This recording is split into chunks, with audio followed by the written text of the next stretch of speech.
The RPG hit before anyone heard it coming. Metal screamed. Fire bloomed across Highway 5. Margaret Chen's hands didn't shake as she slammed the ambulance into reverse rounds, pinging off the hood like deadly rain. The young corpsman beside her was screaming. The radio exploded with panic. And Maggie, 55 years old, blonde hair, coming loose from its tie, wearing that olive V-neck that made everyone dismiss her as somebody's grandmother, did what she'd done 214 times before in places the government still won't talk about. She became someone else entirely, someone they should have been terrified of all along. Before we dive into Maggie's story, hit that subscribe button and stay until the end. You won't believe where this goes. And comment with your city so I can see how far this story travels. The thing about being invisible is that you see everything. Maggie Chen had learned that lesson in places most people couldn't pronounce, but she was relearning it every single day at Marine Corps Camp Pendleton, driving an ambulance like she'd never done anything more dangerous in her entire life. 6 months. That's how long she'd been invisible. "Hey, Grandma, you gonna move that bus or paint it?" Lance Corporal Jake Morrison. 22 years old, chest full of ribbons he'd earned in Afghanistan, and absolutely certain he knew everything worth knowing about combat. He stood in the motor pool with his fire team Corporal Danny Santos, Private First Class Tyler Brooks, and Specialist Emma Garcia, all of them young and hungry, and so damn sure of themselves it hurt to watch.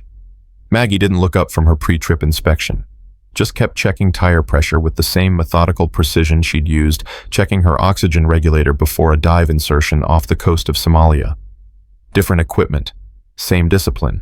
"Just finishing my checks, Corporal," she said, voice mild. Grandmother mild, the kind of tone that made people's eyes slide right past you.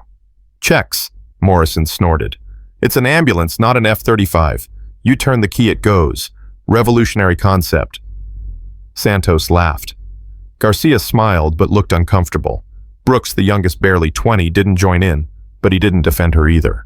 The math of social survival in the Corps. Maggie straightened clipboard in hand and finally looked at Morrison. Really looked at him. She cataloged everything in the space of a heartbeat, the way he stood with his weight forward, aggressive but unbalanced. The barely healed scar on his left forearm from that firefight in Helmand everyone knew about.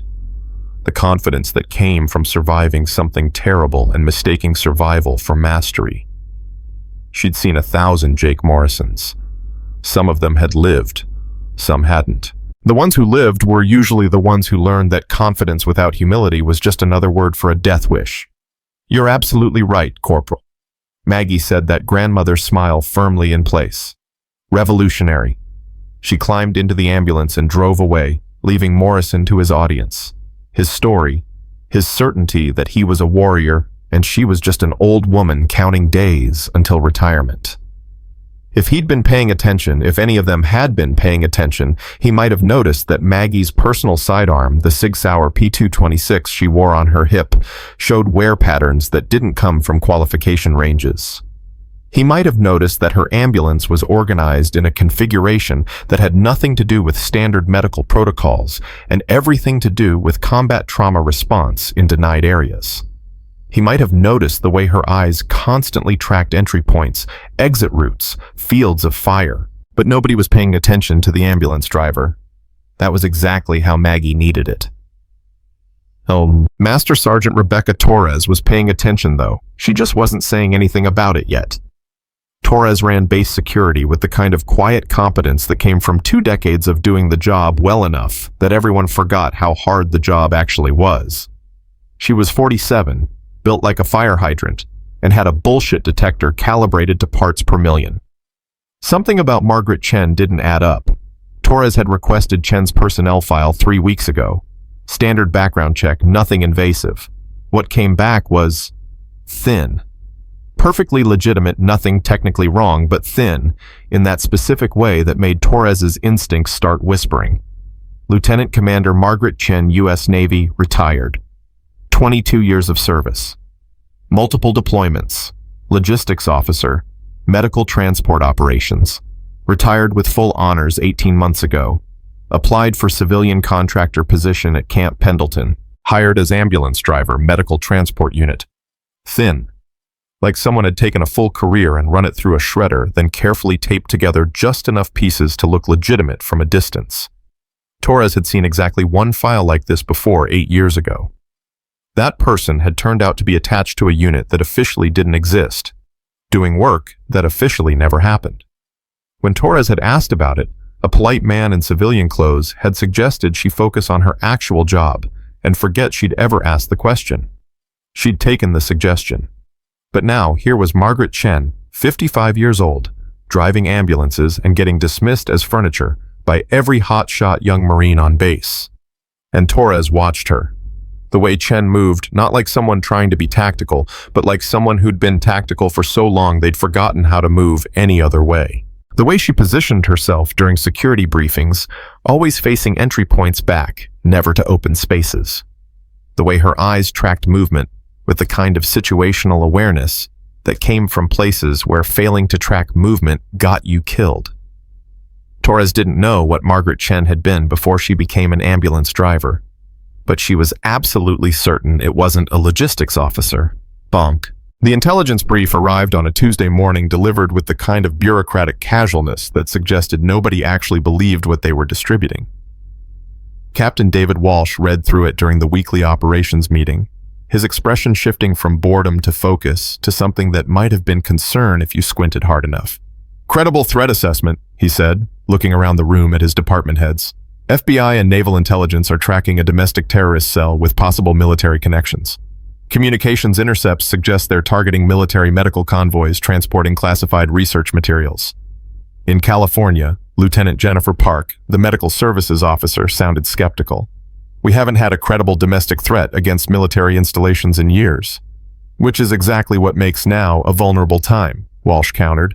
Complacency. What's the recommended posture? That was Torres taking notes. Enhanced convoy security, armed escorts, varying routes, standard precautions. Walsh closed the folder. We've got a medical transport to Naval Medical Center San Diego scheduled for Friday. Classified biomedical research samples. High-value cargo. What kind of research? Park asked. The kind where I don't know and you don't need to. Walsh's tone ended that line of questioning. 6-vehicle convoy. Morrison's team provides security. 2 gun trucks, fore and aft technical support vehicles, mid-convoy, and medical transport with the cargo. Who's driving the transport? Torres already knew the answer. Chen, she's our most reliable driver. Follows procedures. Doesn't get creative. Walsh looked satisfied with this assessment. Morrison's team can handle security. Chen just needs to stay in her lane and drive. Literally. Torres made a note. Said nothing, but something in her gut whispered that Margaret Chen not getting creative was probably a best-case scenario nobody was going to get. Maggie heard about the mission through the same channels everyone else did. The duty roster posted in the motor pool. Her name listed under MT Operator, like she was a piece of equipment being assigned to the task. She studied the route. Highway 5 South Pendleton to San Diego, 90 miles of mostly open interstate, with predictable choke points and limited alternative routes. If she was planning an ambush, and she'd planned plenty of ambushes in her previous career, she could identify 6 ideal locations just from the map. Thinking hard about something, she turned. Torres stood in the doorway, arms crossed, expression unreadable. Just reviewing the route for Friday, Master Sergeant. Familiarization. It's a straight shot down the 5, not much to familiarize. Good practice anyway. Maggie kept her tone light. Empty. Forgettable. Torres stepped closer, lowered her voice. How much do you know about this cargo we're transporting? I don't ask questions about cargo, Master Sergeant. I just drive. Right, you just drive. Torres held her gaze. You know what I find interesting? Drivers who just drive usually don't reconfigure their ambulances like they're prepping for operations in denied territory. They don't maintain their personal weapons like they're expecting to use them. And they don't move like operators who've spent 20 years doing work that doesn't show up in personnel files. Maggie's expression didn't change, didn't flicker. The skill of a lifetime: show nothing, reveal nothing, become nothing worth remembering. I think you're seeing things that aren't there, Master Sergeant. Maybe. Torres straightened. Or maybe I'm seeing exactly what's there and choosing not to ask about it. Either way, Friday's convoy, watch yourself. Something about this whole thing feels wrong. She left before Maggie could respond. Maggie returned to studying the route. Torres was right. Something felt wrong. The intelligence brief was too specific about convoy targets, too detailed about methodology. Like someone was trying very hard to make sure everyone knew the threat was real, which usually meant the threat was very real indeed. Friday morning arrived with California sunshine in the kind of perfect weather that made people forget how quickly perfect could turn into nightmare. Maggie completed her pre-mission checks with the same methodical precision she brought to everything. Fluid levels, tire pressure, comms check, medical equipment verification, ammunition count for her personal weapon, 3 magazines, 60 rounds total. Probably 60 rounds more than she'd need for a routine transport mission. Probably. Tyler Brooks showed up 20 minutes before departure, looking nervous in that way young corpsmen always looked before their first real convoy. He couldn't have been more than 20, baby-faced and earnest with that combination of medical training and complete inexperience with violence that made him simultaneously valuable and vulnerable. "First convoy?" Maggie asked, making her tone gentle. "Yes, ma'am. I mean, not ma'am, you're not an officer. I mean..." He stopped, flustered. "Maggie's fine. Or Dean if you need to be formal." She handed him a headset. "You'll ride in the back with the cargo. If anything happens, your job is to protect those containers and then get yourself to cover.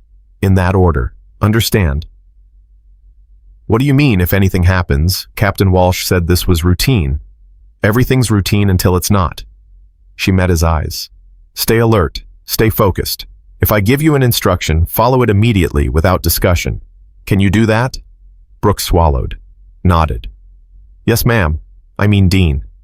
Morrison's team showed up in full battle rattle, looking every inch the warriors they believed themselves to be. Garcia and Santos loaded into the gun trucks. Morrison walked over to Maggie's ambulance, that familiar swagger in his step. "Try to keep up, Grandma. We don't want to lose you on the highway." "I'll do my best, Corporal." "And stay off the radio unless there's an actual emergency. Captain Walsh's orders. We've got tactical communications to manage. Don't need driver chatter clogging the net." Maggie just nodded, smiled that grandmother smile, watched Morrison walk away, so confident, so certain this was just another day, just another mission, nothing they couldn't handle. She'd seen that confidence before. Sometimes it survived contact with reality. Usually it didn't. Captain Walsh's voice crackled over the radio. "All units prepare to move. Morrison, you've got point. Chen, stay in formation. Everyone else, standard convoy posture. Let's make this boring." "Boring is good," Garcia commented over the net. "Boring means everyone comes home." They rolled out of Camp Pendleton at 0806 vehicles in tight formation, heading south on Highway 5 towards San Diego and whatever was waiting for them there. Maggie's hands were steady on the wheel. Her breathing was controlled. Her eyes tracked everything: the vehicles ahead, the traffic patterns around them, the overpasses, the exit ramps, all the places where an attack could come from. In the back, Brooks sat with the cargo containers, trying to look professional and mostly looking terrified. "You okay back there?" Maggie asked through the intercom. "Fine, this is a lot of responsibility." "You'll do great. Just remember what I said. Stay alert." "Why do you keep saying that Captain Walsh said this was a routine?" 3 cars had been following them since they left base. Different makes different colors, rotating positions. Professional surveillance. Maggie had clocked them within the first 5 miles. "Brooks, I need you to do something for me without asking questions." "What?" "Put on your body armor, right now." "But Captain Walsh said..." "Right now, Corpsman. That's an order." She heard him moving in the back. Good kid. Scared but obedient.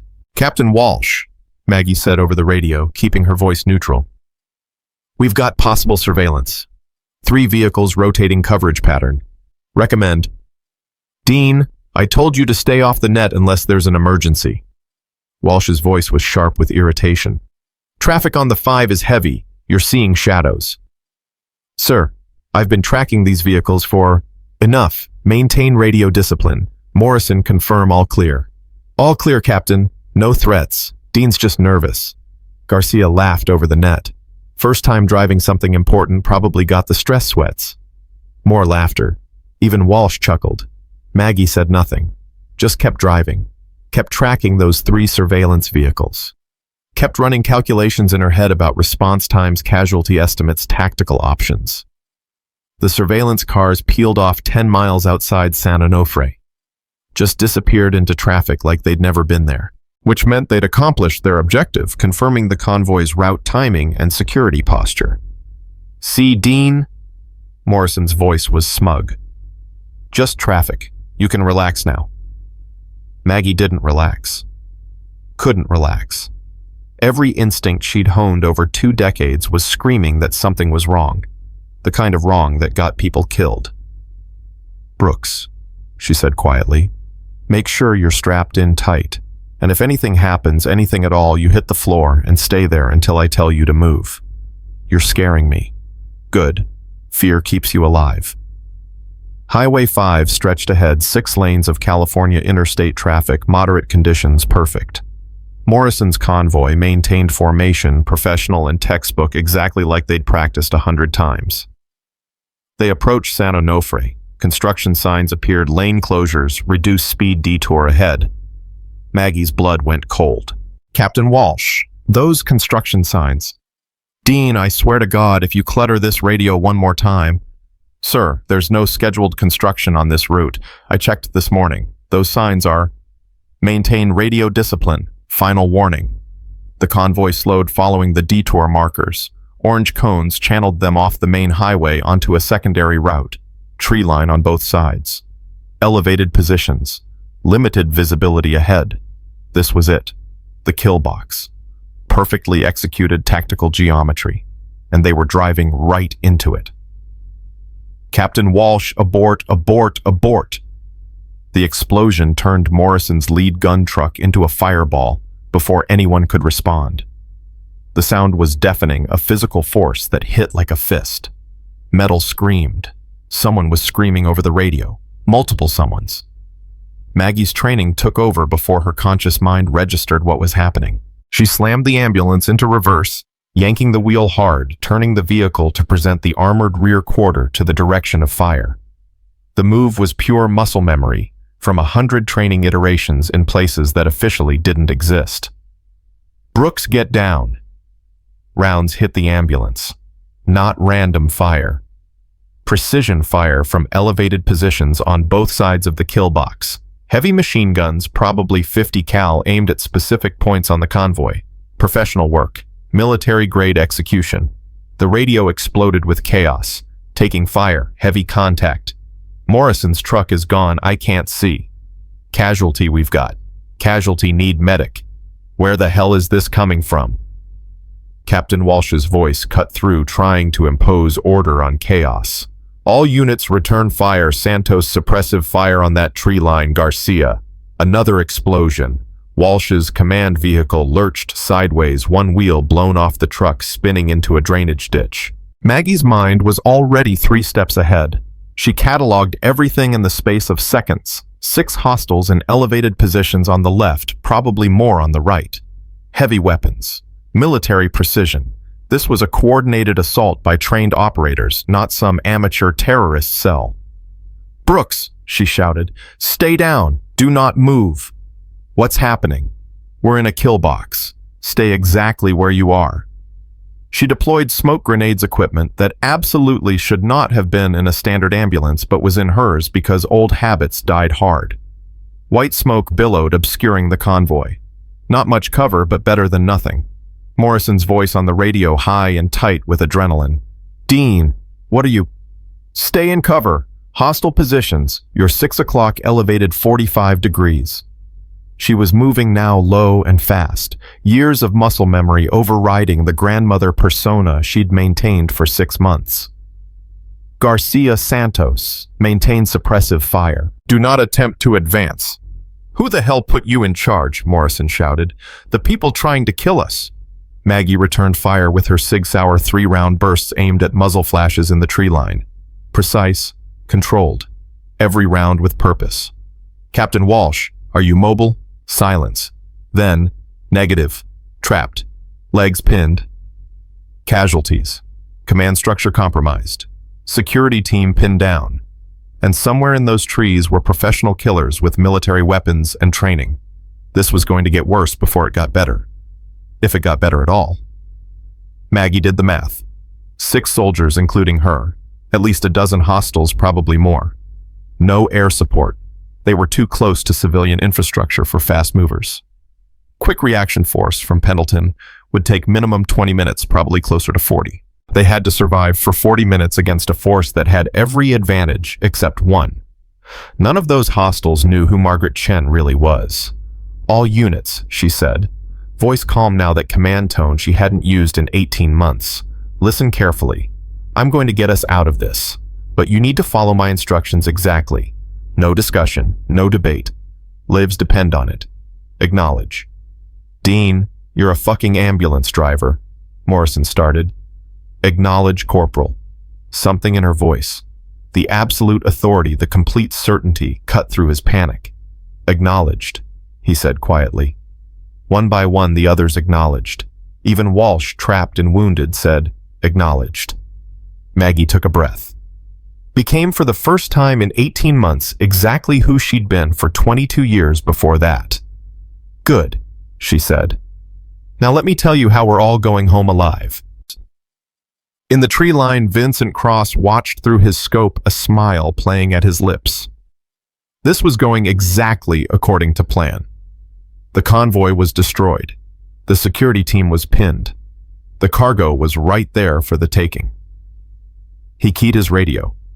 All teams prepare for final assault. Eliminate remaining hostiles and secure the target. 15 voices acknowledged. Cross had done this kind of work for 2 decades, first for the government, then for private military contractors, now for whoever paid best. He was very good at his job. Methodical, professional, ruthless.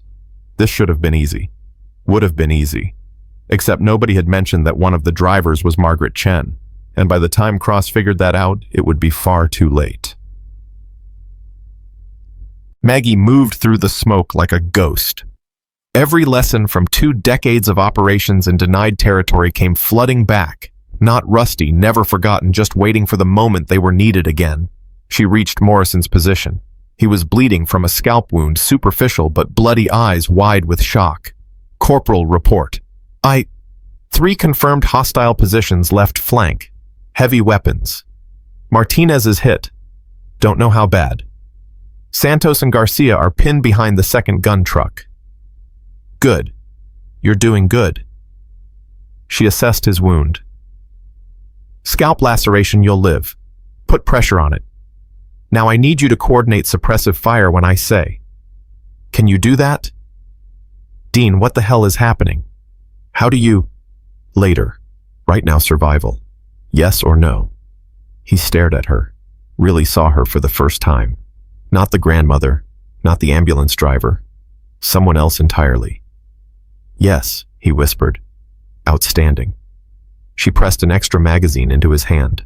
On my mark, you and Garcia put rounds into that left flank position. Doesn't matter if you hit anything. Just make noise. Make them keep their heads down. What are you going to do? Maggie checked her Sig Sauer. Smiled without humor. Something stupid. Probably. She keyed her radio. Garcia Santos Morrison is going to initiate suppressive fire in 30 seconds. When he does, you move to Captain Walsh's position and help extract him. Brooks, you stay exactly where you are and do not move for any reason. Walsh, how's that leg? Pinned under the dashboard, can't move. We'll get you out. Everyone understand. A chorus of affirmatives. Good. Stand by. She moved before Morrison could ask more questions. Flanking maneuver using smoke and terrain, every step deliberate and silent. The muscle memory was absolute. This was what she'd done 214 times in places she couldn't talk about, against enemies who'd trained their whole lives to kill people like her. These hostiles were good. Military trained. Professional.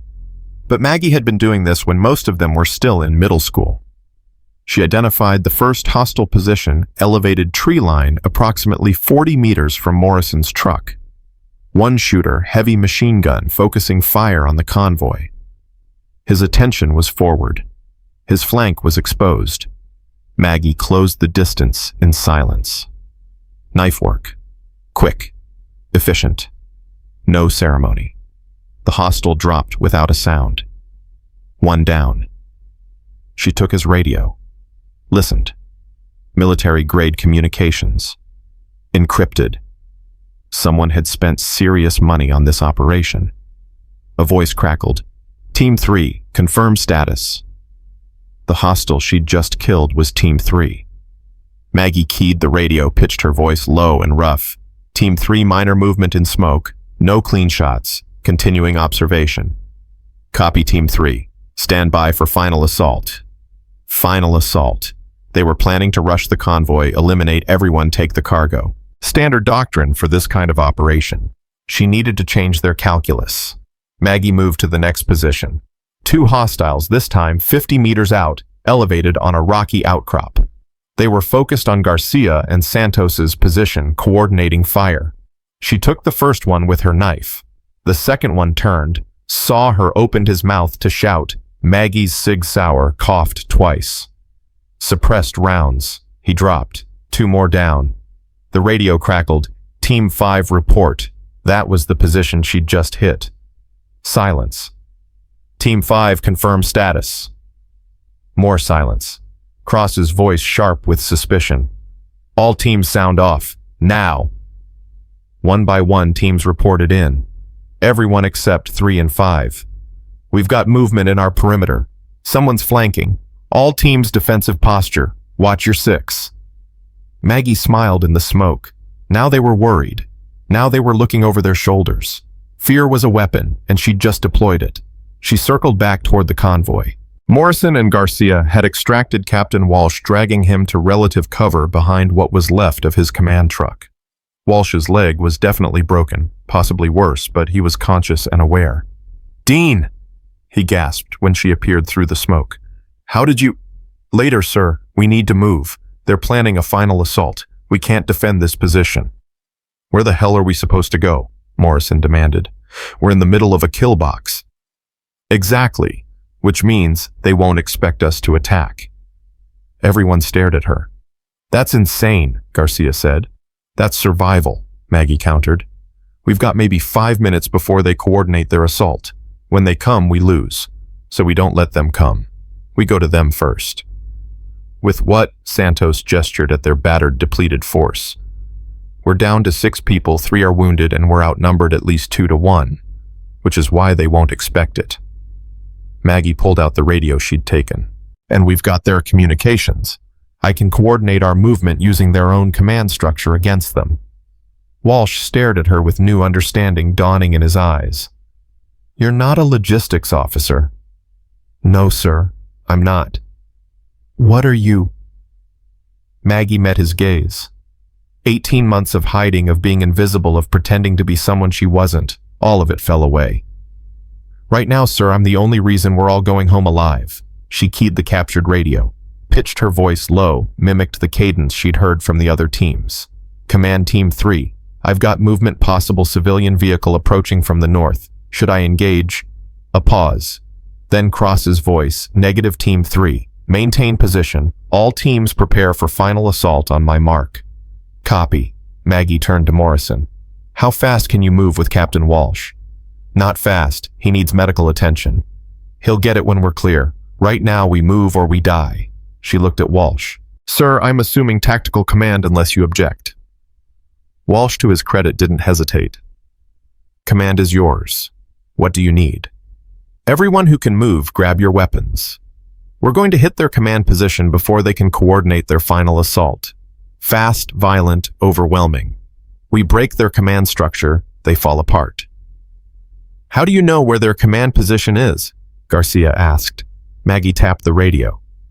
"Because I've been listening to their communications, and because if I was running this operation, I'd position myself exactly where I'd have tactical overview and communication capability." She pointed to an elevated position 200 meters north. "There, that's where their commander is." "That's a long-ass way to go under fire," Morrison said. "Yes, it is. So we're not going under fire. We're going to make them think we're somewhere else entirely. She explained the plan quickly. It was aggressive, risky, probably insane. It was also their only chance. "Brooks," she called into her radio. "You still in the ambulance?" "Yes, God, yes, I'm terrified." "Good. Fear is smart. I need you to do something for me. In approximately 60 seconds, you're going to start that engine and drive straight forward. Don't stop. Don't look back. Just drive until you're clear of the kill box. Understand? But the cargo is worthless compared to your life. On my mark, you drive." "Got it." Yes, okay." Maggie turned to the others. "When that ambulance moves, every hostile is going to focus on it. That's our window. We move fast, we move quiet, and we take their command position before they realize what's happening." "And then?" Santos asked. "Then we hold until QRF arrives." Morrison laughed high and tight with stress. "That's your plan. Assault a fortified position with 6 people, 3 of whom are wounded. You have a better idea." He thought about it, shook his head. "Then we go with mine. Everyone ready?" They nodded, terrified but trusting. Sometimes that's all you got. Maggie keyed the captured radio one more time. "Command Team 3, I've got definite movement in the ambulance. Engine just started. Looks like they're trying to run. All teams redirect fire to that ambulance. Do not let it escape. Engage, engage, engage." "Brooks," Maggie said into her own radio, "drive. Now." The ambulance engine roared. The vehicle lurched forward, Brooks at the wheel, probably crying, definitely terrified, but following her orders. Every hostile position opened fire on the moving ambulance. Rounds tore through the air. The vehicle's armor held barely. "Move," Maggie commanded. They moved, fast, low, using the distraction. Morrison and Garcia supporting Walsh between them. Santos on point. Maggie covering their rear. 200 meters felt like 200 miles, but they made it. Reached the base of the elevated position where Cross had set up his command post. Maggie signaled everyone to hold. Listened. Voices above. 3, maybe 4 people. Command element plus security. She looked at Morrison. Made hand signals. He understood combat experience kicking in fear, transforming into focused aggression. They went up fast. Maggie first, Morrison right behind her. Cross was there. Professional operator, mid-40s, eyes cold as winter. He saw her coming, reached for his weapon. Maggie was faster, always had been. The firefight lasted maybe 10 seconds. Brutal, close quarters. No room for error. When it ended, Cross was down. His security team was down. And Maggie stood over them, breathing hard. Sig Sauer steady in her hands. Cross looked up at her. Blood spreading across his tactical vest. Recognition dawned in his eyes. Wait. Chen. Margaret Chen. She didn't respond. You're supposed to be dead. Yemen. The whole team. Rumors of my death were greatly exaggerated.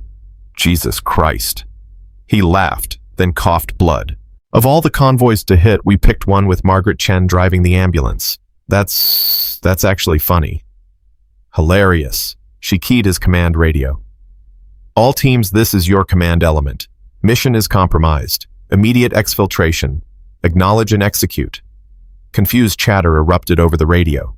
Then one by one, hostile teams began reporting they were withdrawing. Morrison stared at her. They're leaving, just like that. Their command structure's broken. Their leaders down. They're mercenaries, not fanatics.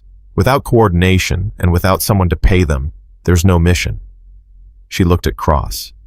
Isn't that right? He nodded weakly. You always were the best, Chen. Shoulda known. Shoulda known you couldn't stay away. He stopped talking.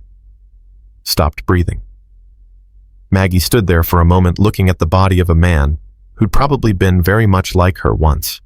Professional, skilled, dangerous. Just serving a different set of masters. Dean, Walsh's voice over the radio. QRF is 10 minutes out. What's your status? Hostile forces withdrawing. Command position secured. We're holding for extract. A long pause. Copy that.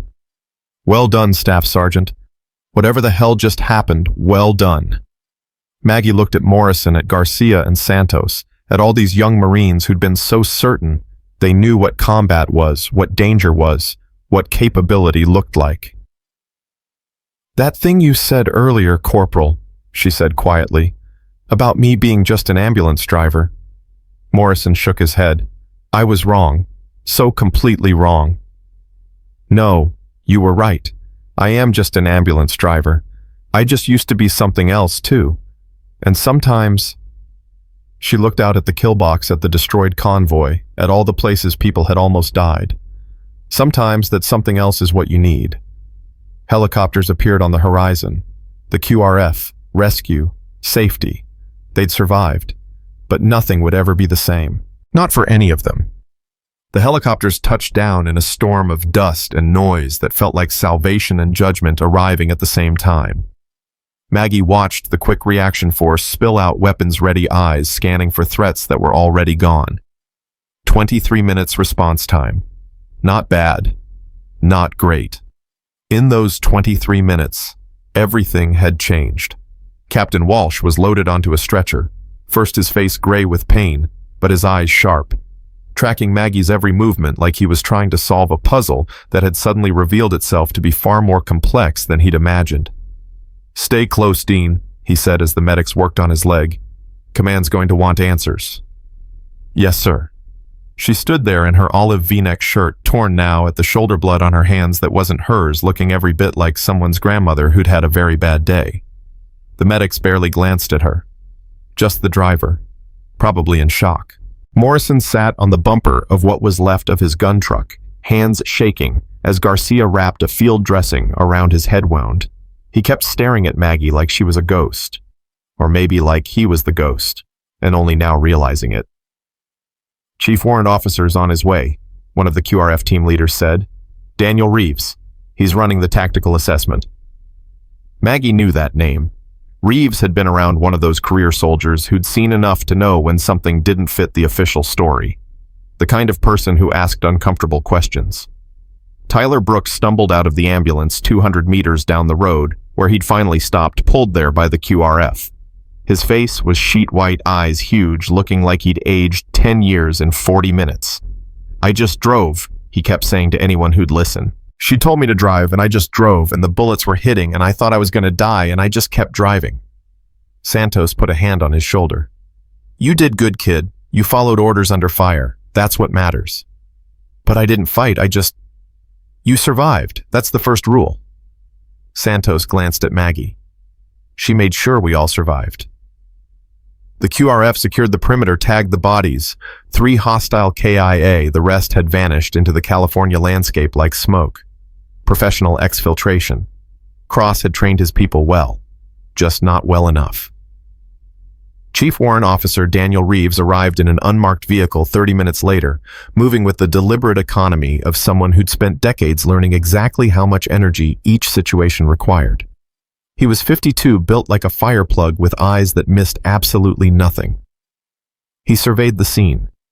The destroyed vehicles, the tactical positions, the kill box geometry that had been perfectly executed until it wasn't. Then he looked at Maggie and something flickered in his expression. Recognition, maybe, or suspicion. "Staff Sergeant Dean," not a question. A statement loaded with implications. "Chief." "Interesting situation we've got here." "Yes, Chief." "Captain Walsh says you took tactical command during the engagement." "Captain Walsh was wounded and pinned. Someone needed to coordinate the response." "Someone did."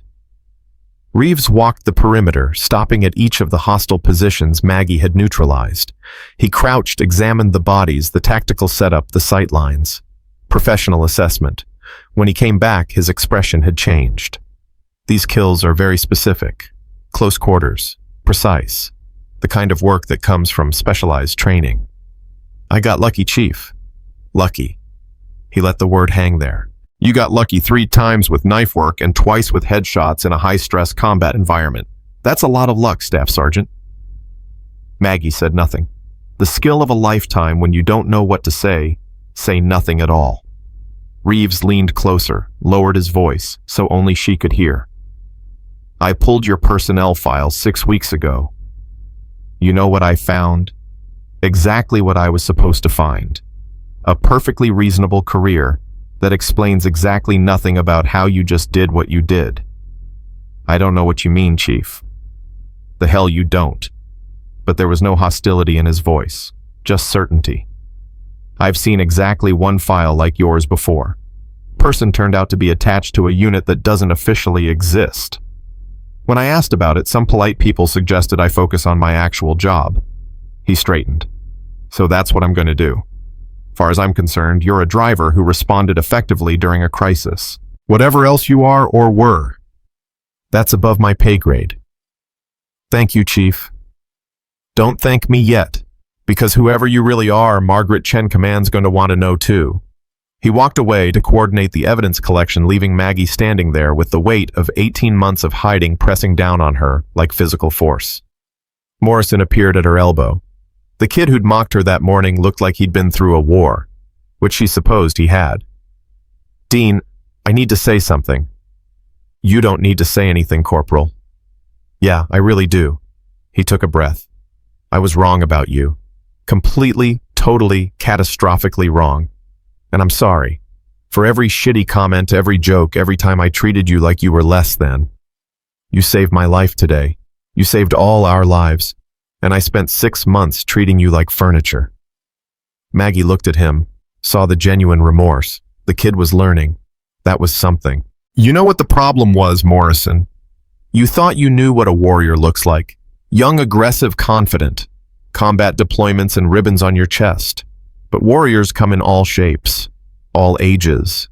Sometimes they're 55-year-old women driving ambulances. Sometimes they're quiet people who don't advertise what they can do because they're trying very hard to be someone else. Who are you really? Right now I'm tired, and I need to make a phone call. She walked away. Before he could ask more questions, found a quiet spot behind one of the QRF vehicles and pulled out her personal cell phone. The number was one she'd memorized but never written down. The kind of number that didn't show up in any official directory. It rang 3 times before a voice answered. Captain Sarah Nolan. Sarah, it's Maggie. A long pause. Maggie Chen. Jesus Christ, it's been 18 months. How's retirement treating you? About as well as you'd expect. Meaning you're calling me on an unsecured line from what I'm guessing is a very interesting situation. California Highway 5, approximately 15 miles south of San Onofre. Military convoy ambush. 15 hostile operators, military-grade weapons and tactics. Professional hit on a classified biomedical transport. Another pause, longer this time. And you were on this convoy because... I'm driving ambulances now, remember? Oh God, Maggie. Tell me you didn't. 3 hostile KIA by my hand. Command structure neutralized. Remaining forces exfiltrated when their leadership went down. Convoy security sustained casualties but no fatalities. Cargo secured. And now Command's going to want answers I can't give without compromising classification. Which is why I'm calling you. You broke cover. Not accusatory, just stating facts. People were dying, Sarah. What was I supposed to do? Your job, which was to be an ambulance driver. That was the whole point of the transition program. Let you decompress, integrate back into conventional forces. Maybe remember what normal feels like. Normal got 15 mercenaries and a tactical ambush. Normal doesn't exist anymore.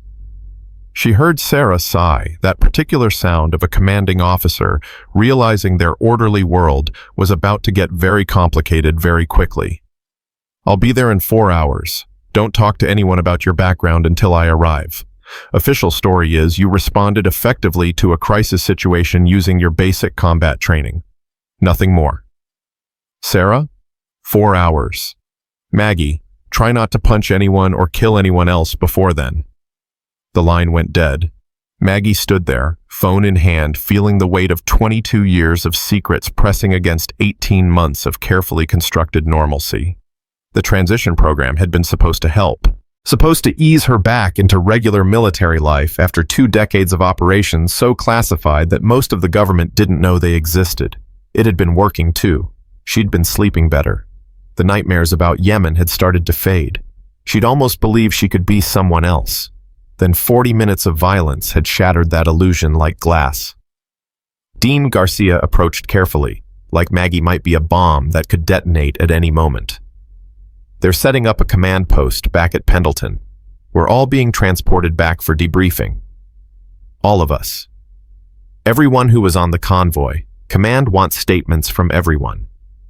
Of course they did, because 6 soldiers had survived an overwhelming ambush that should have killed them all, and someone was going to need to explain exactly how that happened. The convoy back to Pendleton was silent. 6 soldiers in 2 vehicles, each of them processing trauma in their own way. Brooks stared at his hands. Santos cleaned his rifle with methodical precision that looked like meditation. Morrison kept glancing at Maggie, questions written all over his face. Walsh rode in the lead vehicle, his broken leg stabilized, but his mind clearly working through implications. He knew something didn't add up. They all knew. Master Sergeant Torres was waiting at the gate when they arrived. Her expression was carefully neutral, but her eyes locked on Maggie immediately. "Dean, Colonel's office. 20 minutes. "Yes, Master Sergeant." "And Dean, whatever happens in there, remember that you saved lives today. Command might have questions, but nobody's going to discipline you for doing what needed to be done." Torres walked away before Maggie could respond, leaving her standing there in the California afternoon, with the weight of her past and present colliding in ways she'd spent 18 months trying to prevent. She used the 20 minutes to clean up, changed into fresh utilities, washed the blood off her hands, tied her pale blonde hair back properly, looked in the mirror and saw the same 55-year-old woman she'd seen that morning. But something fundamental had changed. The mask had slipped. The invisible woman was visible now. Colonel James Patterson's office was exactly what you'd expect from a career Marine officer, sparse functional, dominated by a massive desk and walls covered in unit citations and photographs from deployments spanning 3 decades. Patterson himself was 60, gray-haired, with the kind of command presence that came from making life-and-death decisions so often it became reflex. Captain Walsh was already there, leg in a cast, sitting in one of the chairs with his crutches propped against the wall. He nodded when Maggie entered. "Staff Sergeant Dean," Patterson said. "Sit." She sat. Patterson leaned back in his chair, studying her with eyes that had assessed thousands of Marines over his career. "I've been reading the after-action reports, all of them. Morrison's team, Captain Walsh, Chief Reeves, they all say the same thing. You took tactical command during the ambush and coordinated a response that saved lives and secured the objective." "I did what needed to be done, sir." What needed to be done included close-quarters combat with hostile forces, tactical movement under fire, and what Chief Reeves describes as professional-level small-unit tactics, consistent with advanced special operations training. He opened a file on his desk. "Your personnel record says you're a retired logistics officer. Medical transport operations. Nothing about special operations. Nothing about combat experience beyond basic qualifications." The moment hung there. Maggie could feel Walsh watching her, waiting to see how she'd handle this. "My personnel record is accurate, sir." "Accurate." Patterson let the word sit. "But maybe not complete. Some things are classified above my pay grade to discuss, sir." "Classified. Right." He closed the file. "Staff Sergeant, I've been in the Corps for 38 years. I've seen a lot of things. And I've learned that when someone's personnel file is accurate but not complete, there's usually a very good reason. The kind of reason that involves units that don't officially exist and operations that never officially happened." Maggie said nothing. The skill of a lifetime. "Here's my problem," Patterson continued. "I've got 6 Marines who survived what should have been a massacre. 3 of them are wounded but alive. 0 fatalities. The cargo classified biomedical research worth $400 million and vital to national security is secure. By any measure, today was a tactical success." He leaned forward. "But I can't write up commendations or file proper after-action reports without understanding how a 55-year-old ambulance driver managed to do what my best security team couldn't do." "Captain Walsh commanded the response, sir. I just followed his orders." Walsh made a sound that might have been a laugh or a cough. "Colonel, that's bullshit, and we all know it." Dean took command when I was pinned and wounded. She coordinated our defensive posture, executed a flanking maneuver that neutralized multiple hostile positions and took down the enemy command structure. I couldn't have done what she did. Morrison's team couldn't have done it. Hell, I'm not sure anyone else on this base could have done it. Which brings me back to my original question, Patterson said, looking at Maggie. Who the hell are you, really? Before Maggie could answer, there was a knock at the door. Come, Patterson called. The door opened. A woman walked in, civilian clothes, military-bearing mid-40s, with eyes that had seen the same things Maggie's had. Captain Sarah Nolan, though she wasn't introducing herself by rank. Colonel Patterson, I'm Sarah Nolan, Naval Special Warfare Command. I'm here regarding Staff Sergeant Dean. Patterson's expression shifted. Special Warfare, of course. I apologize for the short notice, but this situation requires immediate classification management. Nolan placed a folder on Patterson's desk. These are the authorization codes that will explain why Staff Sergeant Dean's complete service record isn't available through standard channels. Patterson opened the folder. Read. His eyebrows climbed steadily higher. Jesus Christ, he said quietly. Indeed. Nolan looked at Walsh. Captain, what I'm about to discuss is classified at the highest levels. You'll need to sign a non-disclosure agreement before we continue. I'm not going anywhere, Walsh said. Whatever Dean did out there, she saved my life and the lives of my Marines. I'm not leaving until I understand who she really is. Nolan considered this, then nodded. Fair enough. She produced an NDA. Walsh signed it without reading, which was either brave or stupid. Lieutenant Commander Margaret Chen, Nolan said, and hearing her old rank was like being punched in the chest. Served 22 years with Naval Special Warfare Development Group. SEAL Team 18 Maritime Counterterrorism Division. 214 combat operations across 4 continents. Specialist in direct action hostage rescue and high-value target elimination. Walsh stared. Patterson's face was unreadable. She was one of the first women to successfully complete SEAL training after the program opened to female candidates. Deployed to Somalia, Yemen, Syria, Afghanistan, and a dozen other places we can't officially acknowledge. Multiple decorations, most of which are classified. Retired with full honors 18 months ago following a catastrophic operation in Yemen, where her entire team was killed. Yemen, Walsh said quietly. I heard about that. 6 SEALs dead in an operation that officially never happened. Intelligence failure. Political shitstorm. Margaret was the only survivor, Nolan continued. Sustained significant injuries, both physical and psychological. PTSD diagnosis. Command determined she needed transition time away from special operations. Standard protocol for operators who've done extended time in highly classified programs. The ambulance driver position was part of her reintegration into conventional forces. The silence in the room was absolute.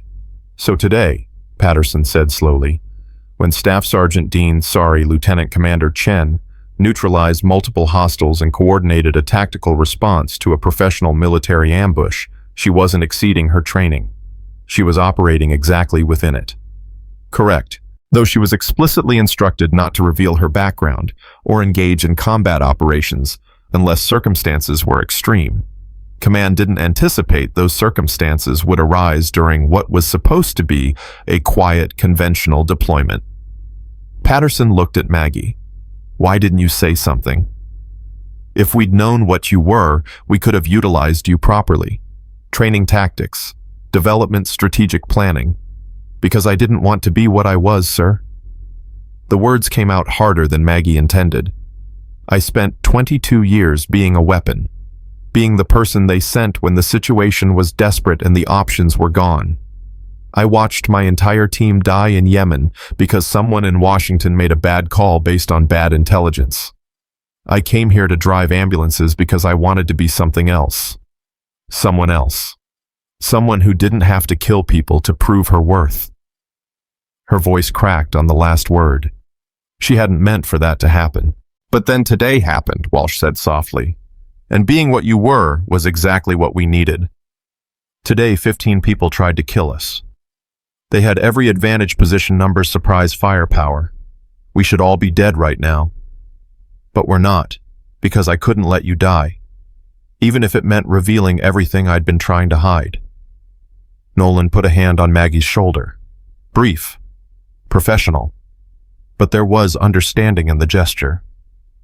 The question now, Patterson said, is what happens next. You've fulfilled the terms of your transition program beyond any reasonable interpretation. You could request immediate reassignment back to Naval Special Warfare, return to operating at the highest levels, or you could stay here, continue your current assignment, complete your deployment as planned. The choice hung in the air like smoke.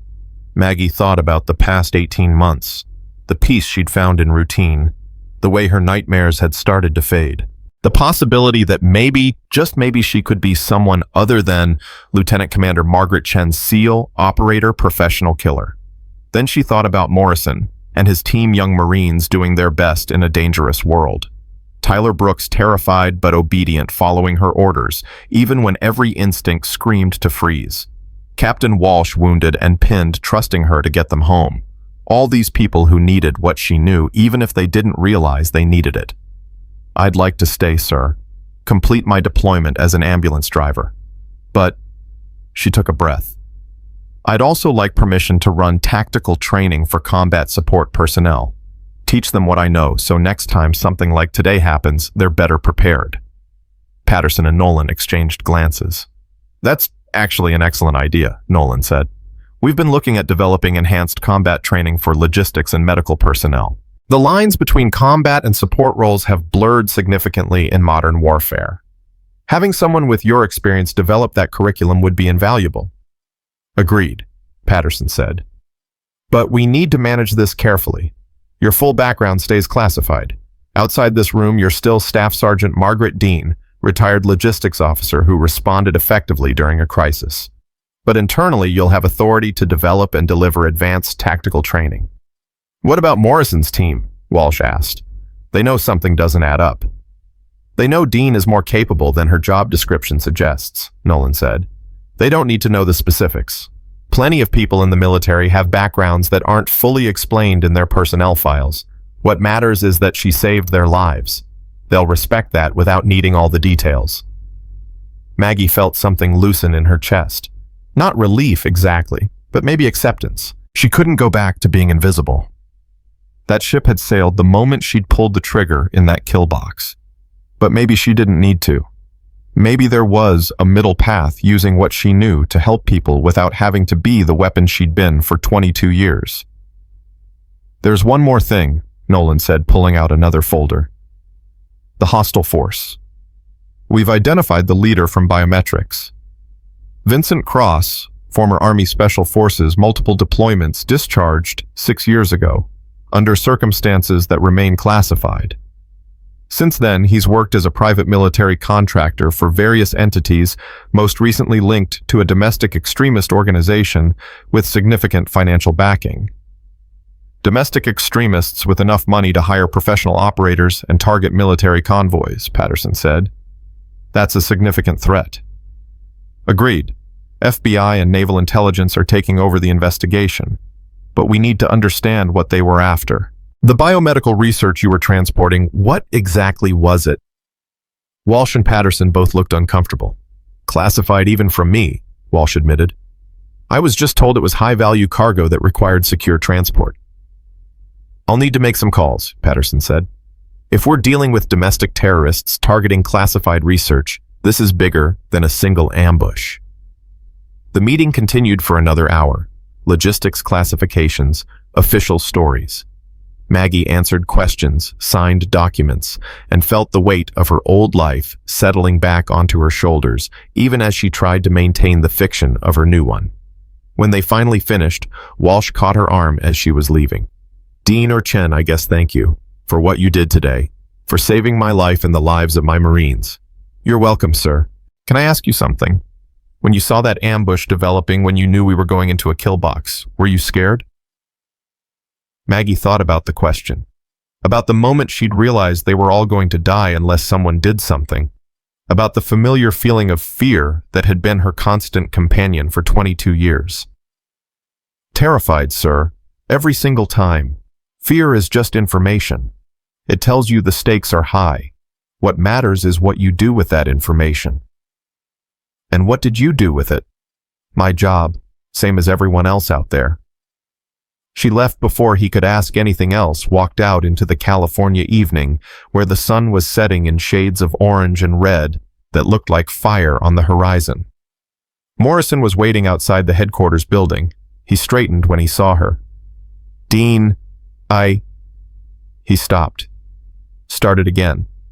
The team wants to thank you. Properly. Garcia's organizing something.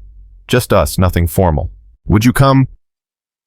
Maggie looked at this kid who'd mocked her that morning and nearly died that afternoon, who was now looking at her with something that might have been respect, or might have been fear, or might have been both. I'll be there, Corporal. And Morrison. What happened today? That's between us. All of us. We survived something terrible together. That's what matters. Not who I was or what I can do. Just that we made it home. He nodded. Seemed like he wanted to say more, but couldn't find the words. Maggie walked back to her barracks past other soldiers who were finishing their day, completely unaware that 40 miles south, 15 people had tried to kill 6 Marines and failed because one ambulance driver had been something else entirely in another life. She lay in her rack that night staring at the ceiling, feeling the familiar ache in her muscles from combat, the familiar weight in her chest. From taking lives, the familiar question that had haunted her since Yemen. How many more times could she do this before there was nothing left of Margaret Chen except the weapon she'd been trained to be? But then she thought about Brooks following her orders, despite his terror. Morrison wounded but fighting. Walsh pinned and trusting her to coordinate their survival. Garcia and Santos holding the line. Maybe that was the answer. Maybe the weapon could be something else too. A teacher, a protector, someone who helped people survive instead of just being the person who survived. Her phone buzzed, text message from an unknown number. Pizza tomorrow night, Morrison's team plus you, 1900 hours, consider it an order. Walsh. Maggie smiled, despite everything. Maybe this could work. Maybe she could be both things, the quiet ambulance driver, and the person who'd been forged in places she couldn't talk about. Maybe that was what transition really meant. Not forgetting who she'd been, but learning to be more than that. Outside California, stars emerged in a darkening sky, and somewhere in the distance, an ambulance siren wailed like a reminder that tomorrow would bring its own emergencies, its own crises, its own opportunities to choose between hiding and helping.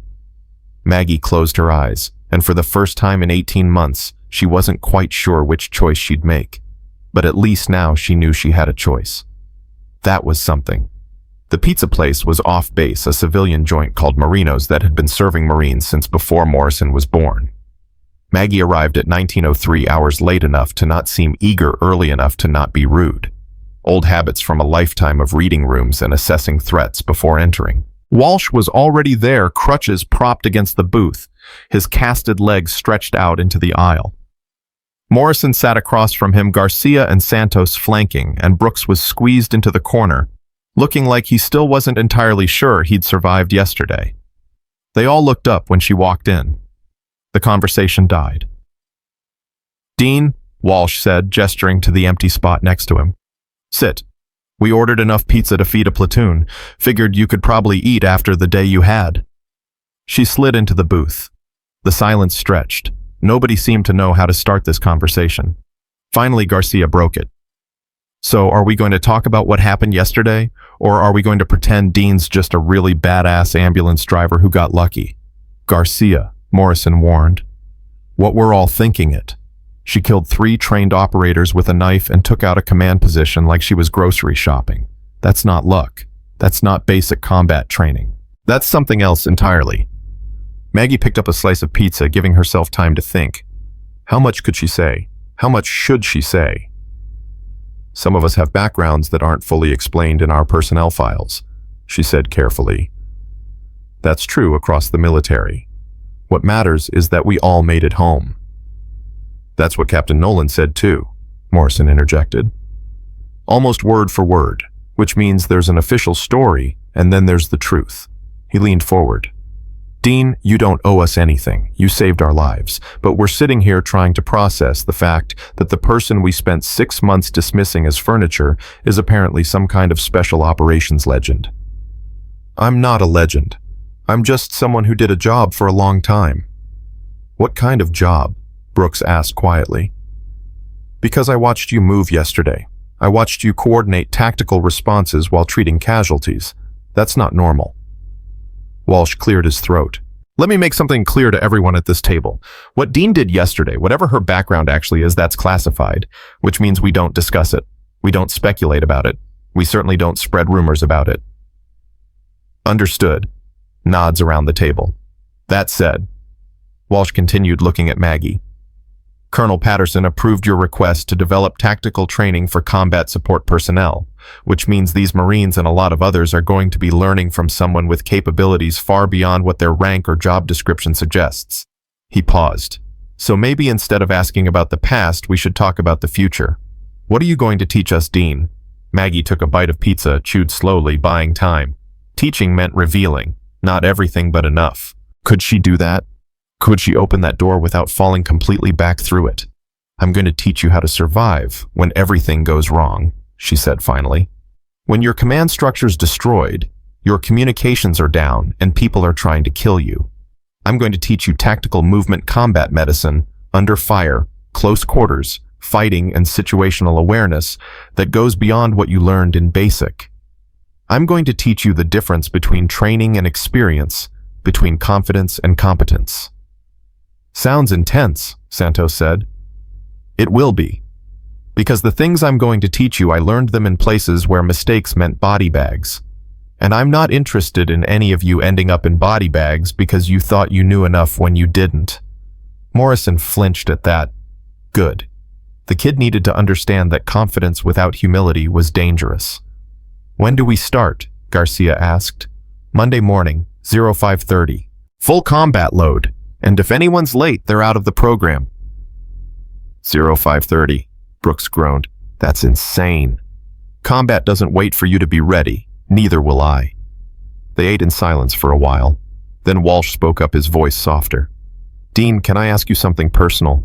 You can ask. I might not answer. Yesterday, when you went after that command position, were you thinking about Yemen? The question hit like a physical blow. Maggie's hand tightened around her pizza slice. How did Walsh know about Yemen? Then she remembered Nolan had mentioned it during the briefing. The operation that killed her team. Always, she said quietly. Every time I go into a fight, I'm thinking about Yemen. About the 6 people who didn't come home because someone in Washington made a bad call. About how I survived when they didn't. Survivor's guilt, Walsh said. I know something about that. Lost 3 Marines in Fallujah. I was the platoon commander. They died following my orders. It's different when it's your team, your family. Is it I see their faces every night? Wonder what I could have done differently. Second guess every decision I made. He shifted his casted leg, wincing. But yesterday, when we were pinned down and outgunned, I made a choice. I trusted you. And because of that trust, everyone here is alive. Maybe that's how we balance the scale. Not by forgetting the ones we lost, but by saving the ones we can. Maggie felt something crack in her chest. This kid, because Walsh was a kid to her, only 32 years old, understood something it had taken her 18 months to even begin accepting. Maybe, she whispered. Morrison pushed his plate away. Dean, I need to say something. What I said yesterday about being wrong about you, I meant it. But it's more than that. You made me realize I've been wrong about a lot of things. I thought being a warrior meant being loud, aggressive, making sure everyone knew how badass I was. But you're the quietest person I've ever met, and you're about 10 times more dangerous than everyone I know combined. Being dangerous isn't the goal, Morrison. Surviving is. Bringing your people home is. The volume of your voice has nothing to do with your effectiveness. That's exactly what I'm talking about. I've got so much to learn. We all do, Garcia added. Which is why this training program matters. Half the people on base treat support personnel like we're lesser soldiers. But yesterday proved that in modern warfare, there's no such thing as a safe rear area. Everyone needs to know how to fight. Maggie nodded slowly. This was the core of what she wanted to teach, not just tactics, but mindset. The understanding that your job description didn't limit your responsibility. That everyone was a soldier first, specialist second. That's lesson 1, she said. Your job title doesn't determine your capabilities. The person next to you who seems unremarkable might be exactly who you need when things go bad. Never underestimate anyone based on their age, gender, or duty assignment. Lesson learned, Brooks said. When you told me to drive yesterday, I thought you were panicking. Then I heard you on the radio coordinating tactical responses while treating casualties and returning fire, and I realized I didn't know anything about anything. You followed orders under extreme stress. That's harder than most people think. You did good, Brooks. The kid's face lit up like she'd given him a medal. They finished eating, conversation flowing easier now. War stories carefully edited. Questions about training which Maggie answered without revealing specifics. By the time they left, something had shifted. These weren't just soldiers she'd saved. They were becoming her students, her responsibility. Walsh caught her arm in the parking lot while the others headed to their vehicles. Thank you, he said, for more than just yesterday, for giving these Marines something to aspire to. They need someone like you showing them what's possible. I'm just trying to make sure they come home alive next time. That's exactly what they need. He paused. Colonel Patterson wants to see you tomorrow. Something about the investigation into yesterday's attack. He asked me to give you a heads up. Maggie felt ice settle in her stomach. What kind of investigation? The FBI is involved. Apparently Vincent Cross has connections to some serious players. Domestic extremists with military training and significant funding. They're worried yesterday wasn't an isolated incident. It wasn't. Professional hit like that with that level of coordination and equipment, that's not some militia group playing soldier. That's organized, well-funded, and connected. Which is why they need you. Your perspective on the tactical setup, your assessment of Cross's capabilities. They're trying to understand what they're dealing with. I'll be there. She started to walk away, then turned back. Walsh, watch yourself. If Cross was connected to a larger organization, they might come looking for payback. Everyone who survived yesterday is potentially a target. You think they'd come at us on base? I think desperate people with resources do desperate things. Just stay alert. She drove back to Pendleton, her mind already working through threat assessments and response protocols. If there was a larger organization, if yesterday was part of something bigger, then everyone involved was at risk. Morrison's team. Walsh. Even Brooks. Her phone rang as she parked. Unknown number. Chen. Lieutenant Commander, this is Special Agent Marcus Wright, FBI. I need to meet with you tomorrow regarding the Highway 5 incident. I have a meeting with Colonel Patterson. I know, I'll be there, but I wanted to call ahead, give you context. He paused. We've been tracking Vincent Cross for 3 years. He's connected to a domestic extremist network called the Sovereign Defense Initiative. Former military personnel, private security contractors, militia members. They believe the federal government has become tyrannical and they're preparing for armed resistance. How many members? Best estimate 1,500 active, another 5,000 sympathizers. Spread across 12 states. And here's the problem, they're sophisticated. Military training, advanced weapons, encrypted communications. They're not playing at revolution. They're seriously preparing for it. And they wanted that biomedical research. Why? That's what we're trying to figure out. The cargo you were transporting classified bioweapon countermeasure research. Antidotes for nerve agents. Biological threats. Chemical weapons.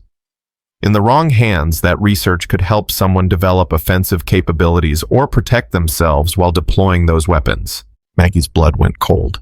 You're saying they might be planning a bioweapon attack. We're saying they wanted that research badly enough to risk a military convoy ambush. That suggests they have plans for it. Plans we need to understand before they execute them. What do you need from me? Your tactical assessment, your professional opinion on Cross's capabilities and his organization's readiness. And frankly, someone with your background helping us understand what we're facing. I'm an ambulance driver, Agent Wright. Sure, and I'm the Easter Bunny. Tomorrow, 0900 Patterson's office. Be ready to talk. He hung up. Maggie sat in her car, hands gripping the wheel, feeling her carefully reconstructed life crumbling around her. She'd come to Pendleton to escape her past, to be someone other than Lieutenant Commander Margaret Chen, SEAL operator, professional problem solver for situations too dark for daylight. But the past wasn't done with her. It never was. Monday morning arrived cold and dark, the kind of California morning that reminded you the desert wasn't far away. Maggie stood in the training area at 0525 full combat load, watching as her students arrived one by one. Morrison first, exactly on time, looking determined. Garcia 3 minutes early, coffee in hand. Santos right behind her. Brooks stumbled in at 0528, clearly having sprinted from the barracks. 2 minutes to spare, Maggie said. Barely acceptable. Tomorrow I expect you 10 minutes early. Yes, ma'am. Don't call me ma'am. I work for a living. Old joke, but it landed. Tension broke slightly.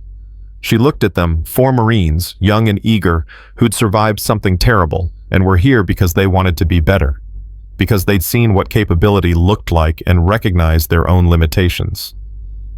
Before we start, she said, I need to make something clear. What I'm going to teach you, I learned it in places I can't talk about, doing things I can't discuss. You're going to see capabilities that seem beyond what a normal soldier should have. You'll have questions. I won't answer most of them. Can you live with that? They nodded. Good, because the goal here isn't to turn you into special operators. It's to give you tools to survive when the situation exceeds your training, to make you harder to kill, to bring you home alive when things go sideways. She paused. Anyone want to quit before we start? Silence. Outstanding. First lesson, situational awareness. Most people walk through the world half asleep. They don't see threats until those threats are on top of them. That's how you die. We're going to fix that. For the next 2 hours, she ran them through exercises that had nothing to do with shooting or fighting. Reading body language, identifying surveillance, tracking patterns, understanding when something was wrong before the violence started. Morrison struggled with it. He was used to reacting to threats, not preventing them. Garcia picked it up quickly. She had natural instincts. Santos was methodical, treating it like a puzzle. Brooks was terrified, but attentive. Why does this matter? Morrison finally asked. If someone's shooting at me, I need to know how to shoot back. This feels like paranoia. Yesterday, I identified surveillance vehicles tracking our convoy. I reported it. Captain Walsh dismissed it. 15 minutes later, we drove into a kill box that almost killed all of you. Maggie let that sink in. Situational awareness isn't paranoia. It's preparation. The fight you avoid is the fight you win. But you didn't avoid yesterday's fight. Because Walsh overruled me. If he'd listened, we'd have aborted the convoy, taken alternate routes, or called for air support before entering that kill zone. Prevention is always better than reaction. Garcia raised her hand. So, what do we do when leadership dismisses our concerns? Document it. Follow the chain of command. But ultimately, if leadership makes a call, you disagree with you, follow orders, and prepare for the worst, which is why you need these skills, so when the worst happens, you're ready. They trained for 6 hours that first day. By the end, all 4 of them were exhausted, questioning everything they thought they knew about combat readiness. Tomorrow, Maggie said as they prepared to leave. We start tactical movement, how to move under fire, how to use terrain, how to get from point A to point B without getting killed. Wear comfortable boots. You're going to be doing a lot of running. I hate running, Brooks muttered. You'll hate dying more. 0530. Don't be late. The meeting with Colonel Patterson and FBI Special Agent Wright was scheduled for 900. Maggie arrived at 0845, showered and in fresh utilities, her body aching from 6 hours of demonstrating movements she hadn't practiced in 18 months. Torres was waiting outside Patterson's office. They've been in there for an hour already, she said. FBI brought files, lots of files. Whatever this is, it's bigger than yesterday's ambush. You knew, didn't you, about me? Torres smiled slightly. I suspected. Your file was too clean, too perfect. When files are that perfect, it usually means someone went through them with an eraser. She sobered. For what it's worth, I'm glad you were there yesterday. Walsh is a good officer. He didn't deserve to die in a kill box. Nobody deserves that. No, they don't. The door opened. Patterson's aide gestured Maggie inside. The office was crowded. Patterson behind his desk. Captain Sarah Nolan standing by the window. Special Agent Marcus Wright, mid-40s sharp suit, sharper eyes, sitting in one of the chairs. And someone new, a woman in civilian clothes who radiated authority like a physical force. Staff Sergeant Dean Patterson said, "This is Director Rachel Simmons, FBI Counterterrorism Division." Director, not agent. Director, this was serious. Director, Maggie acknowledged. Lieutenant Commander Chen, Simmons said, using Maggie's old rank deliberately. Thank you for meeting with us. We have a situation that requires someone with your unique background. I'm retired. Retirement is flexible when national security is at stake. Simmons opened a folder. Vincent Cross worked for the Sovereign Defense Initiative for 2 years before Friday's attack. We've been monitoring the SDI, but our intelligence was incomplete. We didn't know they had the capability to mount an operation like the one you survived. They had military-grade weapons, encrypted communications, and professional tactical coordination, Maggie said. That's not some weekend militia. That's serious funding and training. Agreed. Which is why we're concerned about what else they might be planning. Wright pulled out surveillance photos. 3 days ago, SDI members were spotted near the Naval Weapons Station in Seal Beach. 2 days ago, more members near the Marine Corps Air Station Miramar. Yesterday's attack makes 3 separate incidents near military installations in Southern California within a week. They're targeting something, Maggie said immediately. Probably multiple somethings. The convoy ambush might have been a test, see how we respond, assess our security protocols, identify weaknesses. That's our assessment too, Simmons said. Which brings us to why you're here. We need someone with special operations experience to help us understand what the SDI might be planning. Someone who can think like they think, who can anticipate their next moves. You have your own tactical analysts, counterterrorism experts. We do, but they've never run 214 combat missions. They've never planned and executed operations and denied territory against professional adversaries. You have. And right now we need someone who understands not just what terrorists might do, but what trained military operators would do if they were planning domestic attacks. Maggie felt the walls closing in. This was it, the moment where her past completely consumed her present, where the transition program ended, and she became once again exactly what she'd been before. I don't work for the FBI, she said carefully. No, but you work for the Marine Corps, and the Marine Corps has agreed to loan you to our task force as a tactical consultant. Consider it temporary duty assignment. You'll maintain your cover as an ambulance driver, but you'll also be working with us to identify and prevent potential attacks. For how long? Until we neutralize the SDI threat. Could be weeks, could be months. Maggie looked at Patterson. Sir. Your choice, Dean. Nobody's ordering you to do this. But as the colonel commanding this base, I can tell you that if there are domestic terrorists planning attacks on military installations, I want the best possible intelligence and preparation. And Captain Nolan tells me you're the best. I was the best, Maggie corrected. 18 months ago. Now I'm just someone trying to live a quiet life. Quiet life ended Friday, Nolan said gently. The moment you pulled that trigger, your cover was compromised. Everyone on this base knows you're more than an ambulance driver now. The question is what you do with that knowledge. I'm running a training program, teaching combat support personnel. And you can continue doing that, Simmons interrupted. In fact, that's perfect cover. You're the ambulance driver who responded heroically during a crisis and is now sharing her experience. Nobody needs to know you're also consulting on counterterrorism operations. The trap was perfect. They'd boxed her in completely. Refuse and she'd be choosing personal comfort over national security. Accept and she'd be diving back into exactly the world she'd tried to escape. What exactly would I be doing? Wright leaned forward. Analyzing SDI capabilities. Reviewing their training protocols, identifying likely targets, developing response scenarios, and if we locate their operational base, potentially participating in the tactical response. Participating? You mean raiding, if necessary.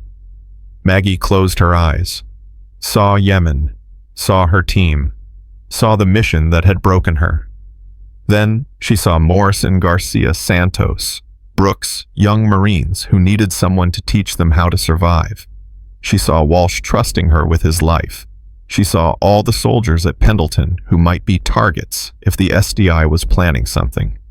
"I'll do it," she said quietly, "on 3 conditions. First, my training program continues. I committed to teaching those Marines and I don't break commitments. Second, if you send me into another kill box based on bad intelligence, I'm out. No discussion. And third, if this goes beyond consultation, if you're asking me to go operational again, I want full tactical authority. No politicians overruling me. No bureaucrats second-guessing in real time." Simmons smiled. "Done. Welcome to the task force, Lieutenant Commander." "It's Staff Sergeant. I'm retired, remember?" "Of course. My mistake." They spent the next 3 hours reviewing intelligence, SDI membership rosters, surveillance logs, communications intercepts. The organization was larger and more sophisticated than Maggie had imagined.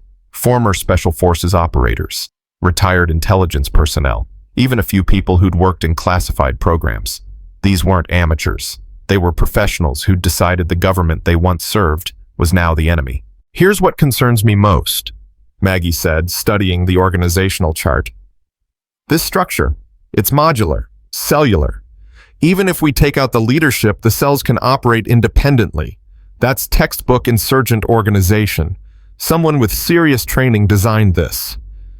"We think it was Cross," Wright said. "Before he went private sector, he spent 3 years at Fort Bragg working in organizational development for Special Operations Command. He knows how to build effective resistance networks." "Then hitting their leadership won't stop them. It'll just make them harder to track." Maggie traced connections on the chart. "We need to understand their objective. What's the ultimate goal? Revolution disruption, specific attacks. Because the organization structure suggests they're preparing for sustained operations, not just one dramatic event." "That's what we need you to figure out," Simmons said. The meeting broke up around 1400. Maggie walked out feeling like she'd aged 10 years in 5 hours. Nolan caught up with her in the hallway. "I know this isn't what you wanted, Maggie. That's the understatement of the year. But you're doing the right thing. These people are dangerous. If anyone can anticipate their next move, it's you. In Yemen, I anticipated perfectly. I knew exactly what the enemy would do. And my entire team still died because someone in Washington decided their political timeline was more important than our tactical assessment." Maggie's voice was sharp. "So forgive me if I'm not thrilled about being the tactical expert again. Yemen wasn't your fault. Tell that to the 6 people who didn't come home." Nolan grabbed her arm. "Maggie, listen to me. You've been carrying Yemen for 18 months like a weight that'll crush you if you put it down. But maybe, just maybe, this is your chance to balance that scale. To use what you learned to save lives instead of mourning the ones you couldn't save." "That's what Walsh said." "Then maybe Walsh is smarter than he looks." She softened. "You're not alone in this. I'll be running interference with Naval Special Warfare Command. Patterson's got your back on the Marine Corps side. And this task force, they chose you because you're the best. Not because you're convenient, but because you're who they need." Maggie nodded, not trusting herself to speak. She spent the rest of the day in her barracks reviewing SDI files on her laptop, making notes about organizational structure and tactical capabilities. By 1900 hours, her eyes were burning and her head was pounding. Her phone buzzed. Text from Morrison. "Training tomorrow still on."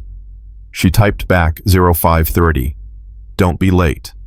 Because that was the one thing she could still control. She couldn't stop the FBI from pulling her back into operational work. Couldn't prevent the SDI from whatever they were planning. Couldn't change what happened in Yemen. But she could teach 4 Marines how to survive. She could give them tools and knowledge, and maybe keep them alive when the next crisis came. That was worth something. That had to be worth something. She closed her laptop, lay back on her rack, and stared at the ceiling.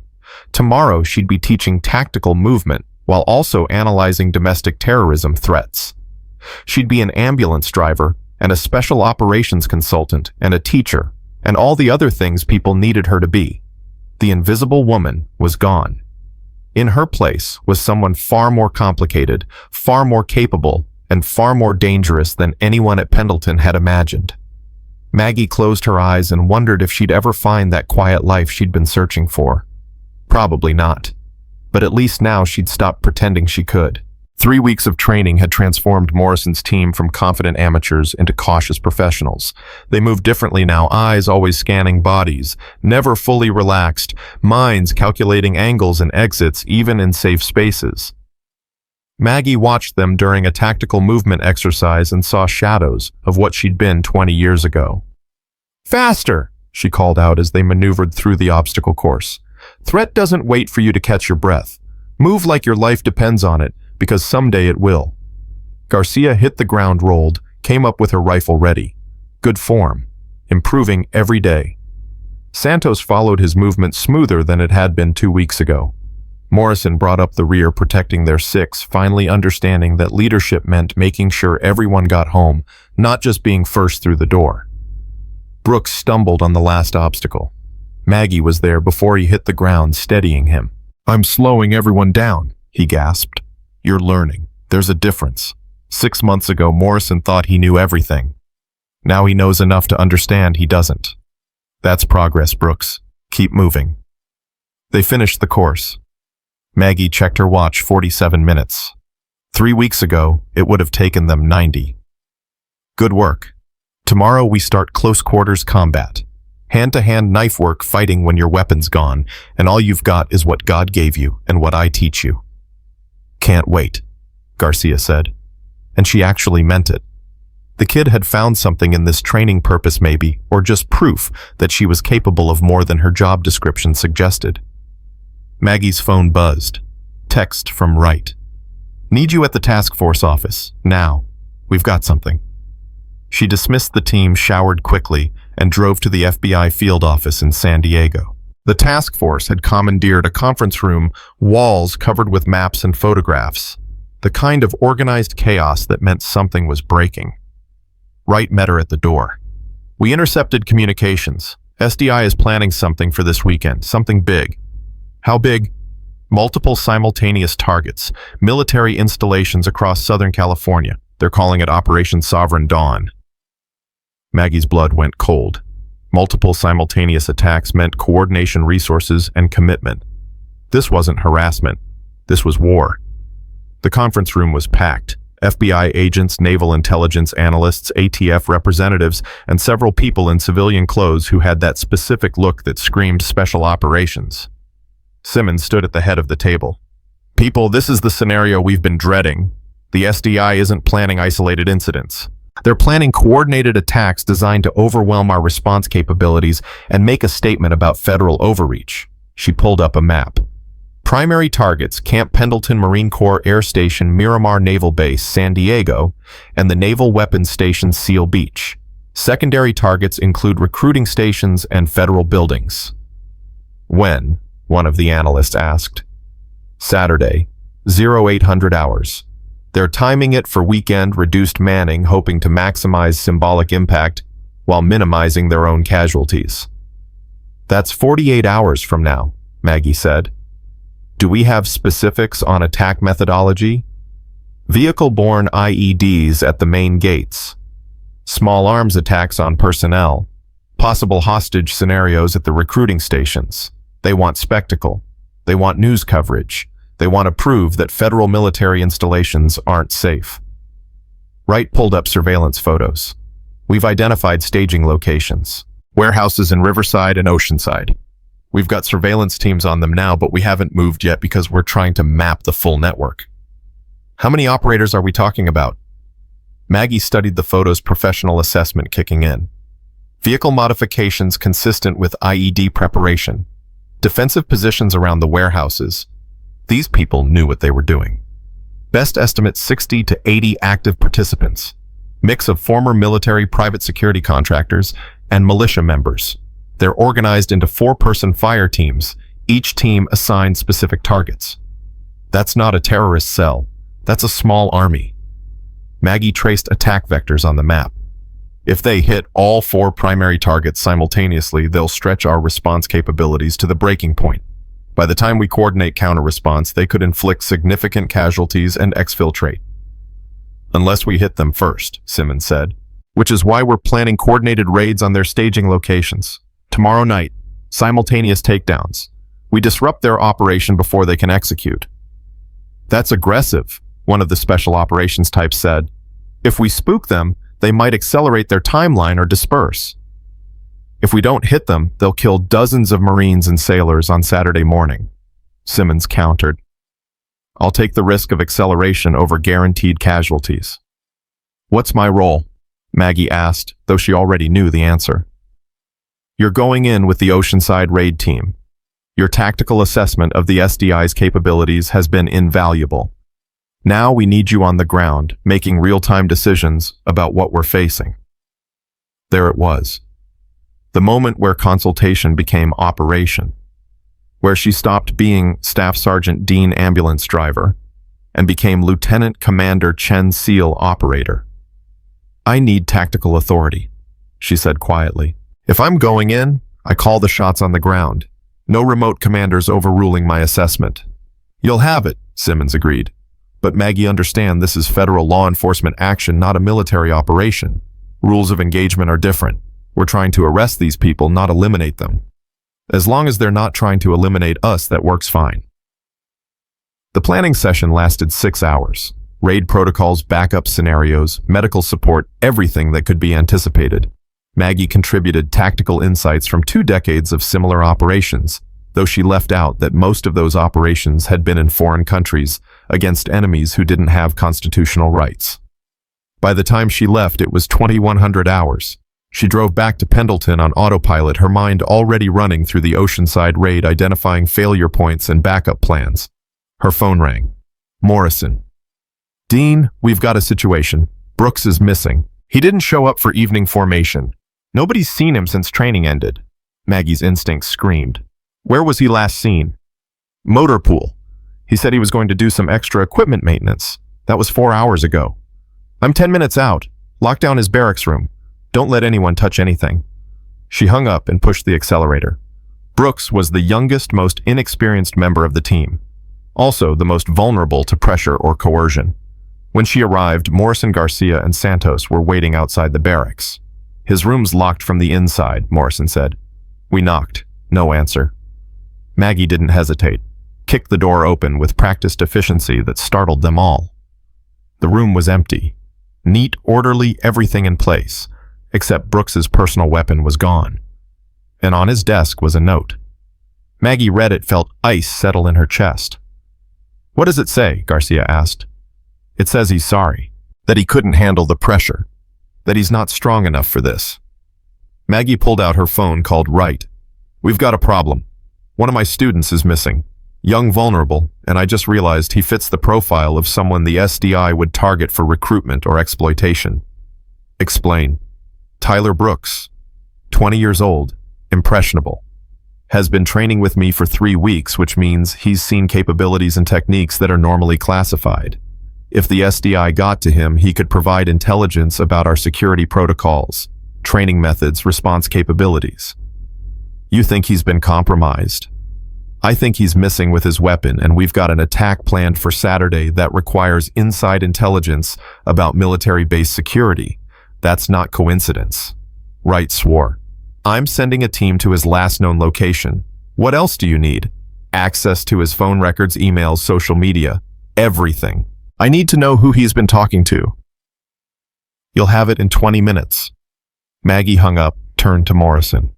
Tell me everything. Who has Brooks been associating with anyone new? Anyone showing unusual interest in our training? He's been pretty isolated. Just hangs with us mostly. Keeps to himself otherwise. Morrison paused. Wait. There was this guy at Marino's last week. Older dude, maybe mid-40s, came over to thank Brooks for his service. They talked for a few minutes. Brooks said the guy was former Army Afghanistan veteran, seemed like a good dude. Describe him. White guy, 6 foot solid build, short hair, tattoo on his left forearm. Military bearing. Nothing that stood out as wrong. Maggie pulled up the SDI roster on her phone, showed Morrison photographs. Any of these people look familiar? Morrison scrolled, stopped. Him. That's the guy from Marino's. James Porter. Former Army Ranger. SDI recruiter. Known for targeting vulnerable young soldiers. Damn it. Maggie was already moving. Morrison, you and Garcia check every place Brooks might go on base. Santos coordinate with base security. I want gate logs for the past week. If Brooks left base, I want to know when and where. They scattered. Maggie called right back. I've got an ID on the recruiter, James Porter. He made contact with Brooks at least once, possibly more. Porter specializes in targeting young, isolated soldiers. If he got his hooks into Brooks, the kid could be in serious danger. Or he could be compromised and feeding them intelligence. He's not compromised. He's exploited. There's a difference. Brooks is scared and vulnerable, and someone offered him something belonging purpose validation. That's how recruitment works. Can we find him before tomorrow night's raids? We better, because if the SDI knows we're coming, those raids turn into ambushes. The next 12 hours were a blur. Phone records showing Brooks had received multiple calls from burner numbers, email exchanges with accounts that turned out to be fake, social media messages from veteran support groups that were actually SDI recruiting fronts. Brooks hadn't been compromised. He'd been hunted. Look at this, Wright said, pulling up a message chain. Porter's been grooming him for 2 weeks. Started with validation telling Brooks he saw something special in him, that he was being wasted in his current role. Then moved to ideology, how the federal government doesn't appreciate veterans, how real patriots need to stand together. Classic recruitment pattern. Where would Porter take him? If he's smart, somewhere isolated, somewhere we can't track easily. Wright checked his computer. Porter owns property in the mountains east of San Diego. Remote cabin, no close neighbors. That's where I'd go if I was trying to indoctrinate someone without interference.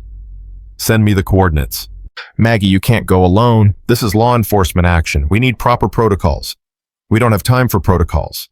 Tomorrow night we're hitting their staging locations. If Porter's told them we're coming, Brooks dies and so do a bunch of federal agents. I'm going now. You can send backup or not. That's your call. She was already moving, grabbing gear from her vehicle. Body armor, weapons, equipment she'd kept despite being retired because old habits died hard. Nolan called as she was driving. Maggie Wright told me what you're doing. This is insane. Wait for backup. Can't. Brooks has been missing for 18 hours. Porter's had that long to extract everything Brooks knows about our training, our security, our response protocols. Every hour we wait is an hour the SDI uses that intelligence to refine their attack plan. Then let me come with you. You don't have to do this alone. You're not operational anymore either, Sarah. This is my student. My responsibility. I got him into this by making him part of something bigger than himself. I'll get him out. That's not how this works. That's exactly how this works. Some of us don't leave our people behind, even when it's smart to, even when it's safe to. We go get them because that's who we are. She hung up before Nolan could argue further. The drive into the mountains took 90 minutes. Maggie used the time to plan. Solo rescue operation against unknown number of hostiles in unfamiliar terrain with a potentially compromised hostage. The kind of mission that got people killed even when they had full teams and support. She'd done worse. In Yemen. Right before her team died. The thought almost made her turn back. Almost. But Brooks was 20 years old and scared and vulnerable, and she'd be damned if some extremist recruiter turned him into a statistic or a tragedy. The cabin was exactly where Wright said it would be, isolated, defendable, with good sight lines in all directions. Professional choice. Porter knew what he was doing. Maggie parked 2 miles out and approached on foot. Night movement through hostile terrain. Muscle memory from 100 operations in a dozen countries. She became a ghost, invisible and silent, exactly what she'd been trained to be. 3 hostiles outside, armed, alert, military discipline in their patrol patterns. These weren't weekend warriors. They were professionals. The cabin had lights on. Movement inside. Maggie counted at least 4 more people, possibly 5. 7 to 1 odds. Maybe worse. She'd faced worse. Barely. Maggie circled the perimeter, identifying entry points and escape routes. Then she made her decision. Direct assault was suicide. But there was another way, riskier, more complicated. She pulled out her phone, sent a text to Wright. Coordinates 33.4892, 1116.7654. 7 hostiles minimum. Cabin with basement. Need noise in 30 minutes. Lots of noise. Helicopter flyover emergency services. Something that draws their attention up and away. Wright's response came immediately. You're insane. Backup is 20 minutes out. Wait. Can't. Brooks doesn't have 20 minutes. Make noise or don't. I'm going in either way. She put her phone on silent and moved. The first hostile never saw her coming. Knife work. Silent. Efficient. She dragged the body into the brush. The second one was harder. He turned at the last moment, opened his mouth to shout. Maggie's hand clamped over his faceblade, finding the spot that ended things quickly. 2 down. The third hostile was the problem. He was smart, stayed in the light, kept moving. She couldn't approach without being seen. So she changed tactics. Picked up a rock, threw it hard into the trees on the far side of the clearing. The hostile turned weapon up, moving to investigate. Maggie took him from behind. 3 down. Now for the hard part. 4 to 5 hostiles inside with Brooks. Unknown configuration. Unknown intentions. She found a window, peered inside. Living room with 3 people, Porter and 2 others, all armed. Conversation she couldn't hear. They looked relaxed, confident. No sign of Brooks, which meant he was in the basement, the place where you kept prisoners or people you were working on. Maggie checked her watch. 27 minutes since she'd texted Wright. 3 minutes until whatever noise he was going to make happened. Or didn't happen. She'd committed now, either way. She moved to the basement window, small, high up, but accessible. Through it she could see Brooks tied to a chair, face bruised, looking terrified and defiant at the same time. Alone. No guards. That meant Porter was confident Brooks wasn't going anywhere. Or Porter needed all his people upstairs for security. Maggie made her decision. Broke the window with her knife handle wrapped in cloth. Minimal noise. Dropped through before anyone upstairs could respond. Brooks's eyes went wide. Dean, what are you? Quiet. She cut his restraints. Can you move? I think so. My legs hurt, but I can. Gunfire erupted upstairs. Shouting. Movement. That'll be your backup, Maggie said. Time to go. But the basement door burst open and Porter stood there, weapon-aimed, eyes cold with professional assessment. Lieutenant Commander Chen. Heard about you. Didn't expect you to walk into my cabin alone. He smiled without humor. That's either brave or stupid. Little of both. Maggie positioned herself between Porter and Brooks. Let the kid go. Your beef is with me. My beef is with federal overreach and tyranny. The kid's just collateral. Porter's weapon didn't waver. You know what's funny? We were going to hit Pendleton Saturday morning. Kill as many Marines as we could before they organized response. But now we've got something better. We've got you. I'm not that valuable. A SEAL operator with 2 decades of classified missions. You're worth more than a dozen dead Marines. The publicity alone, Federal Special Forces operator killed by sovereign citizens defending their rights. That's a hell of a recruiting tool. You're assuming you can kill me. I'm holding the gun. You're not. Math seems pretty clear. Maggie smiled. See, that's your problem, Porter. You're thinking like a recruiter, not an operator. Recruiters think weapons matter.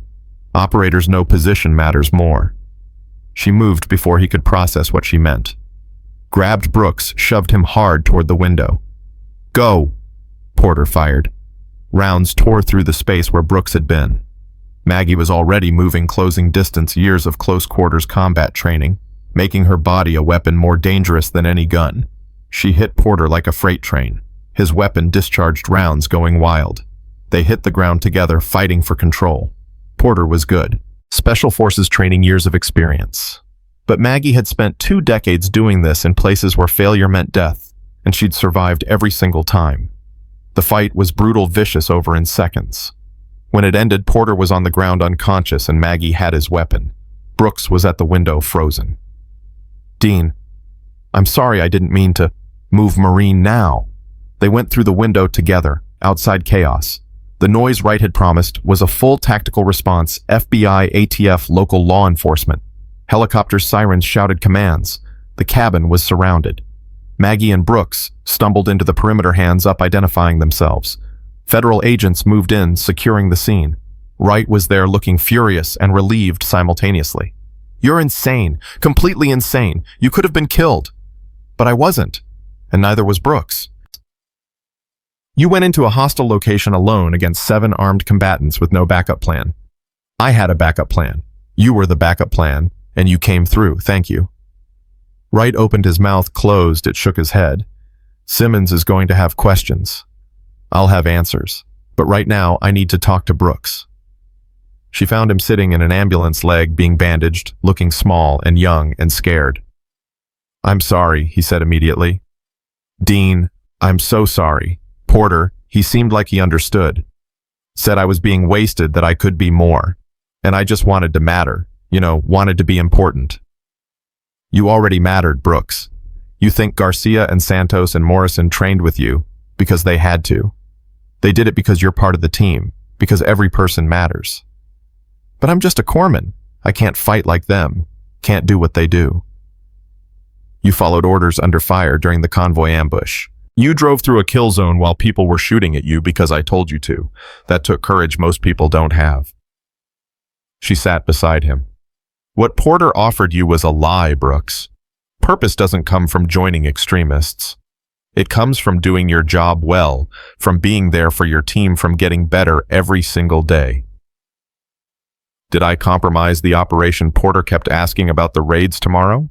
"I didn't tell him anything, but he's a professional interrogator and you're 20 years old. Whatever you told him, we'll adjust for." She met his eyes. "This isn't your fault, Brooks. Porter's a predator.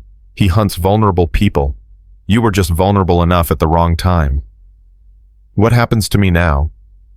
Now you heal, get debriefed, go back to your unit, and you keep training, keep learning, keep getting stronger, because the best revenge against people like Porter is becoming someone they can't exploit." FBI agents secured Porter and his people. 7 arrests total.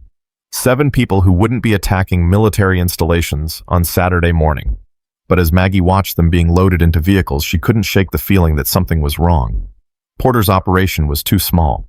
The cabin was a recruiting safe house, not a staging location. She found Wright. This isn't the main group. Porter's outfit was too small, too isolated. The real attack teams are somewhere else. We've got surveillance on the Riverside and Oceanside warehouses. 60+ hostiles confirmed. Then why did Porter seem so confident he knew we were coming for him? He should have been nervous, should have been trying to escape. But he was calm, almost happy. Wright's expression changed. "You think this was a diversion? I think Porter sacrificed himself to draw our resources here while the real operation moves forward elsewhere." Maggie pulled out her phone, checking the time. "What time are the warehouse raids scheduled?" 2100, 2 hours from now. "Call Simmons. Tell her to push them up. Right now. Because if I'm right, the SDI knows we're coming and they're preparing an ambush." Wright made the call. Tense conversation. Then he turned pale. "The Oceanside warehouse. Surveillance just reported military pattern defensive positions being established. Vehicles moving into ambush configuration. They know." "How?" "We don't know, but Simmons is aborting the raids. She's..." Maggie's phone rang. "Unknown number." She answered. "Lieutenant Commander Chen." The voice was male, calm, professional. "My name is Thomas Bradford. I'm the operational commander for the Sovereign Defense Initiative." "How did you get this number?" "We have resources you haven't imagined, but that's not important. What's important is that you just rescued Tyler Brooks from James Porter's facility. Very impressive work. Very heroic." "What do you want?" "To tell you that Saturday's attacks are still happening, just not where or when you expect. Porter was a sacrifice, a test to see how you'd respond, how quickly you could mobilize, what your tactical priorities were." Bradford's voice was almost friendly. "You performed exactly as we predicted, which means we know exactly how to defeat you." "You're bluffing." "Am I? Then why did your director just abort tonight's raids? Why are your team standing down from the warehouses we let you find? Maggie felt ice in her veins. This is a federal investigation. You can't. We can and we are. See you Saturday, Lieutenant Commander, or maybe we'll see you sooner. Either way, Operation Sovereign Dawn proceeds as planned. Nothing you did tonight changes that. The line went dead. Maggie stood there, phone in hand, realizing that everything they'd done, rescuing Brooks, capturing Porter, identifying the warehouses, had all been part of a larger plan they'd walked into exactly as intended. They weren't hunting the SDI. The SDI was hunting them. And Saturday was 48 hours away. The emergency task force meeting convened at 0200 hours in a conference room that felt like a pressure cooker. Every agency head was there: FBI, ATF, Naval Intelligence, Homeland Security. Simmons stood at the front, her face drawn with exhaustion and something that looked like fear. They played us, she said without preamble. The warehouses were decoys. Porter's cabin was a diversion. Everything we've been tracking for the past month was theater designed to make us think we understood their plan. So, what's the real plan? One of the ATF agents demanded. We don't know. That's the problem. Wright pulled up communications intercepts. After Bradford's call to Lieutenant Commander Chen, SDI communications went completely dark. No cell traffic, no radio, no digital footprint. They've gone into operational silence, which means they're moving to execute.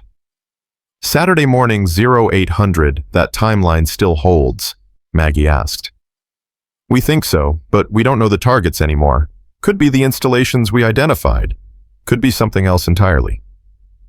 Maggie studied the map, her mind working through tactical possibilities. Bradford said we performed exactly as predicted.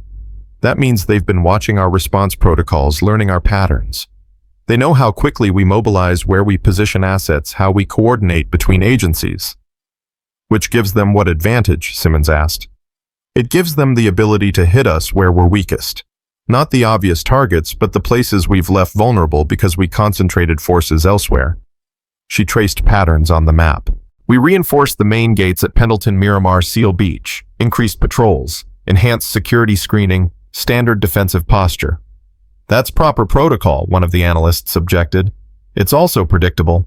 Bradford's counting on us being predictable. Maggie's finger stopped on the map. What if the primary targets aren't the bases themselves? What if they're going after something we've left exposed by concentrating security elsewhere? Wright leaned forward. Like what? Personnel, dependents, schools on base, housing areas, the places where Marines and sailors live with their families. We've hardened the operational facilities. But what about the daycare centers, the elementary schools, the commissaries? Saturday morning 0800. That's when families are doing weekend shopping, taking kids to activities, living normal lives. The silence in the room was absolute. Jesus Christ, Simmons whispered. They're going after families. It fits Bradford's profile, Maggie continued. He's not trying to damage military capability. He's trying to terrorize the military community. Make service members afraid to bring their families to base. Prove that federal installations can't protect the people they're supposed to protect. Maximum psychological impact. Maximum media coverage. Maximum political pressure. How do we defend against that? Wright asked. We can't lock down every school, every housing unit, every family facility across 4 bases. We don't have the personnel. No, but we can identify the highest value targets and position response teams. Maggie started marking locations. Pendleton Elementary School has 500 kids enrolled. The CDC Child Development Center has 200 more. The commissary sees 3,000 shoppers on Saturday mornings. Those are the places where casualties would be highest, where terror would be most effective. Simmons was already making calls. I'm authorizing emergency evacuations. All non-essential personnel and dependents off base until this threat is neutralized. That'll take hours, one of the Homeland Security representatives said. And if we evacuate, we're essentially shutting down the bases. That's exactly the disruption Bradford wants. Better disruption than body bags, Simmons snapped. Maggie's phone buzzed. Text from Morrison. Heard about Brooks. Is he okay? Are we still training tomorrow? Tomorrow, Saturday, the day Bradford had chosen for his revolution. She texted back, Brooks is safe. Training suspended until further notice. Stay on base. Stay alert. Tell Garcia and Santos be ready for anything. Morrison's response was immediate. What's happening? Can't explain, just trust me. Keep your team safe. Always. The planning session continued until dawn. Evacuation protocols for families, enhanced security at critical facilities, coordination between local law enforcement and federal agencies. Every scenario they could imagine, every contingency they could plan. But Maggie couldn't shake the feeling they were still missing something. Bradford was too confident, too calm. He had something they hadn't anticipated. She left the meeting at 0600, drove back to Pendleton through morning traffic that looked obscenely normal. People going to work living their lives completely unaware that somewhere nearby 60 or 80 armed extremists were preparing to kill as many of them as possible. Torres was waiting at the base entrance, overseeing the enhanced security screening. Every vehicle searched, every ID checked twice, lines of cars backed up for miles. This is going to create chaos, Torres said when Maggie approached. People are angry. They want to know why we're treating them like threats. Because some of them might be. SDI has been recruiting. We don't know how many people they've compromised. You really think they'd attack families' children? I think they do whatever creates the most fear. And nothing creates fear like threatening kids. Torres's expression hardened. Then we make damn sure they don't get that opportunity. Maggie spent the morning coordinating with base security positioning response teams at critical locations, running through scenarios with commanders who were rapidly realizing this wasn't a drill. At 1100 hours, the evacuations began. Families streaming off base with whatever they could pack quickly. Kids' confused parents scared everyone moving with the kind of urgent tension that came from not knowing exactly what the threat was, but understanding it was real. Maggie watched them go and felt the weight of responsibility settle on her shoulders. If she was wrong, if Bradford wasn't targeting families, then they'd created panic and disruption for nothing. But if she was right, and they hadn't prepared, she couldn't finish that thought. Walsh found her at the CDC, which was being cleared of children and staff. His casted legs slowed him down, but didn't stop him. Heard you pulled Brooks out of an SDI recruiting operation last night. By yourself. Against 7 hostiles. Wright told you that. Wright told everyone. You're either the bravest person I know or the craziest. Possibly both. He paused. Thank you. For not giving up on him. He's one of mine. I don't leave my people behind. Even when it's dangerous. Even when it's stupid. Especially then. She looked at him. You should be evacuating with the other wounded personnel. Not a chance. My Marines are here. I'm here. That's how it works. He shifted his weight, grimacing. Simmons told me about your theory. Families as primary targets. You really think Bradford would go that far?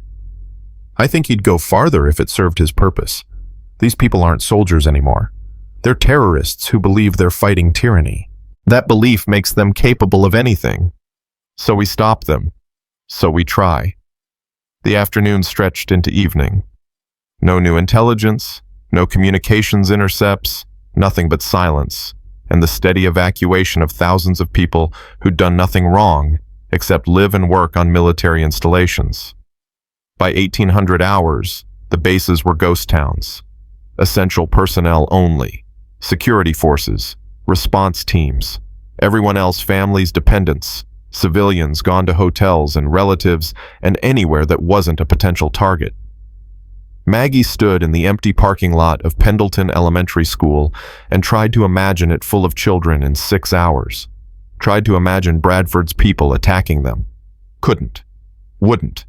Refused to accept that possibility. Her phone rang. Nolan. Maggie, we've got something. Naval intelligence intercepted a communication. Someone got sloppy, made a call from a personal cell phone they shouldn't have used. What did they say? Not much. But we traced the location. Industrial area in Carlsbad. We're mobilizing a response team now. FBI, ATF, and I convinced them to let you tag along since you know Bradford's tactical patterns better than anyone. I'm 20 minutes out. Meet us at the staging location. And Maggie? This could be it. Their actual operational base. If we take them down before 0800 tomorrow, we prevent the whole thing. Maggie drove fast, running through assault scenarios in her head. Industrial area meant warehouses, offices, lots of cover and concealment. Could be legitimate. Could be another trap. The staging location was a parking lot 2 miles from the target. FBI tactical teams, ATF operators, local SWAT, maybe 60 federal agents total, all armed and armored and ready. Wright briefed everyone. 3-story building, former manufacturing facility. Thermal imaging shows approximately 40 people inside. Unknown armament, but we have to assume military-grade weapons. Our objective is to arrest, not eliminate, but rules of engagement authorize deadly force if threatened. 40 people, Maggie said. Bradford claimed 60 to 80 total. Where are the others? We don't know. Could be a separate location. Could be he was inflating numbers. Either way, we've got confirmed SDI presence and we're moving now. Simmons pulled Maggie aside. You're not going in the primary assault. You're tactical oversight, not a door kicker. I was door kicking before half these agents were born. And now you're retired. You provide guidance, not entry. That's the deal. Maggie wanted to argue. Didn't. Because Simmons was right, she wasn't operational anymore. She was a 55-year-old ambulance driver who'd temporarily been pulled back into a world she'd tried to leave behind. The assault went at 2,000 hours, full dark coordinated entry from 3 points. Maggie watched from the command vehicle, listening to radio chatter tracking team movements on the tactical display. Entry Team 1 building secure, no resistance. Entry Team 2, multiple rooms clear, no contacts. Entry Team 3, basement level. Jesus Christ, it's empty. Completely empty. Maggie's blood went cold. It's a trap. Get everyone out. Now. Stand by all teams, Wright ordered. Confirm status. The explosion was visible from 2 miles away. A fireball that lit up the night sky, followed by the distinctive secondary explosions of staged munitions. The radio erupted with screams. Maggie was moving before she realized she'd decided to move, running toward the building against every protocol, every regulation, every sensible thought in her head. Chen, stand down, Simmons shouted. She didn't stand down. Couldn't. Because federal agents were dying in that building. And she'd sent them there with her analysis, her theories, her certainty that this was the operational base. She'd been wrong, and people were paying for her mistake. She reached the building as survivors stumbled out. Burned, wounded, screaming. Wright was there, face covered in ash, dragging an unconscious ATF agent. How many inside? Maggie demanded. I don't know, 10-15, the whole structure's collapsing. Where's the entry point? North side, but it's an inferno. Maggie ran, found the entry point. Heat and smoke and the smell of burning that brought Yemen back in vivid detail. She'd failed her team there. She wouldn't fail here. Inside was hell. Flames and debris and people who needed help. She found 3 agents trapped under collapsed ceiling, pulled them free one by one, dragged them toward the exit. Found 2 more deeper and unconscious from smoke inhalation, carried them both in a fireman's carry that made her back scream. By the time she staggered out, emergency services had arrived. Ambulances, fire trucks, chaos.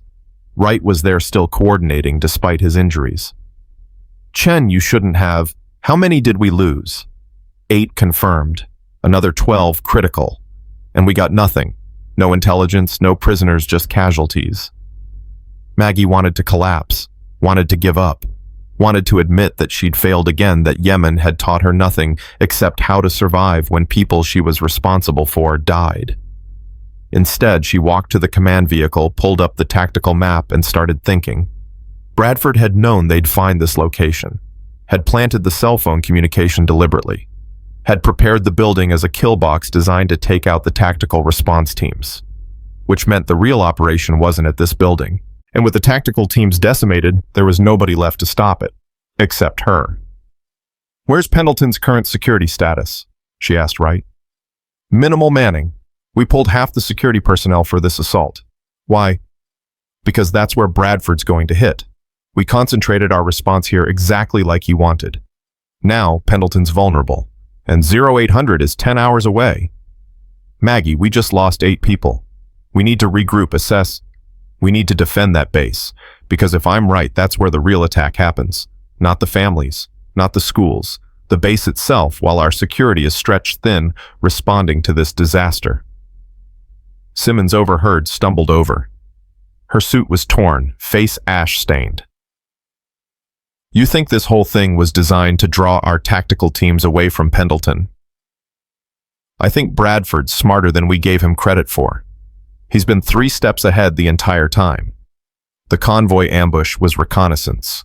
Porter's cabin was a test. This building was elimination of our tactical response capability. Now he's got a clear path to hit Pendleton when it's least defended. With what objective? Maggie thought about it. What would hurt most? What would achieve Bradford's goal of proving federal installations weren't safe? The armory, she said. He's going to hit the armory, steal military weapons, use them against the base personnel, get footage of the whole thing for propaganda. Nothing says the government can't protect you, like terrorists killing Marines with their own weapons. That's insane. That's genius. And if we don't get back to Pendleton right now, he's going to pull it off. They drove back in a convoy of emergency vehicles, leaving the burning building and the casualties behind. Maggie sat in the passenger seat of Wright's vehicle, mind racing through scenarios. Bradford had 40 people minimum, probably military-grade weapons, possibly explosives. And Pendleton's security was down to maybe 30% normal strength because everyone else was either here at the disaster scene or evacuating with families. We're going to need help, she said. Wright glanced at her. All our tactical teams are wounded or dead. Local law enforcement is overwhelmed with the evacuations. Who's left? Morrison's team. Garcia Santos Brooks if he's cleared for duty. Every Marine on base who's been through my training program. They're not special operators, but they're better prepared than they were a month ago. You're talking about putting regular Marines up against trained extremists. I'm talking about using what we have because we don't have anything else. And those Marines, they're motivated. They survived one ambush. They're not going to let Bradford hurt their base without a fight. She made calls during the drive. Morrison first. Get your team, full combat load. Meet me at the armory in 20 minutes. What's happening? War. Be ready. Garcia next. Then Santos. Then every Marine who'd been through her training. By the time they reached Pendleton, she'd assembled a response force of 23 Marines, none with special operations background, all with 3 weeks of training from someone who'd spent 2 decades doing exactly this kind of work. They assembled at the armory at 2200 hours. Young faces scared but determined. They'd heard about the explosion. Knew federal agents had died. Understood this wasn't an exercise. Listen up, Maggie said, her voice carrying across the formation. Everything I've taught you for the past 3 weeks you're going to use tonight. The Sovereign Defense Initiative is planning to attack this base. We don't know exactly when or from where, but their objective is to raid this armory, steal weapons, and kill as many Marines as possible while documenting it for propaganda. How many are we facing? Garcia asked. 40, possibly more. They're trained, armed, and they've already killed 8 federal agents tonight. This isn't a fair fight. But fair fights are for people who have the luxury of choosing. We don't. Morrison stepped forward. What do you need us to do? Defend this armory. Establish a perimeter. Set up defensive positions. No one gets inside who isn't authorized, and if they try... She paused, making sure they understood. You defend yourselves and each other with whatever force is necessary. Some of you haven't fired your weapons in combat. Tonight that changes. Questions? Brooks raised his hand. Dean, I'm sorry about what happened. Porter got in my head and I... Brooks, what happened with Porter taught you something valuable. You learned what manipulation looks like. You learned your limits. Now you're going to use that knowledge to make sure Bradford doesn't manipulate anyone else. You're exactly where you need to be. He nodded, looking like he'd been given absolution. They set up defensive positions. Marines in overlapping fields of fire. Clear zones of responsibility. Backup positions if the primary ones were compromised. Everything Maggie had taught them now being put into practice. Wright arrived with the surviving FBI agents, maybe 15 people still combat capable. We're positioning at the main gate. If they hit multiple locations simultaneously, we need to cover approaches. Agreed. But keep your people ready to reinforce the armory. That's their primary target. How can you be so sure? Because I'd hit the armory. Maximum symbolic value, maximum practical benefit, maximum damage to morale. Bradford thinks like an operator. So do I. I know what he's going to do.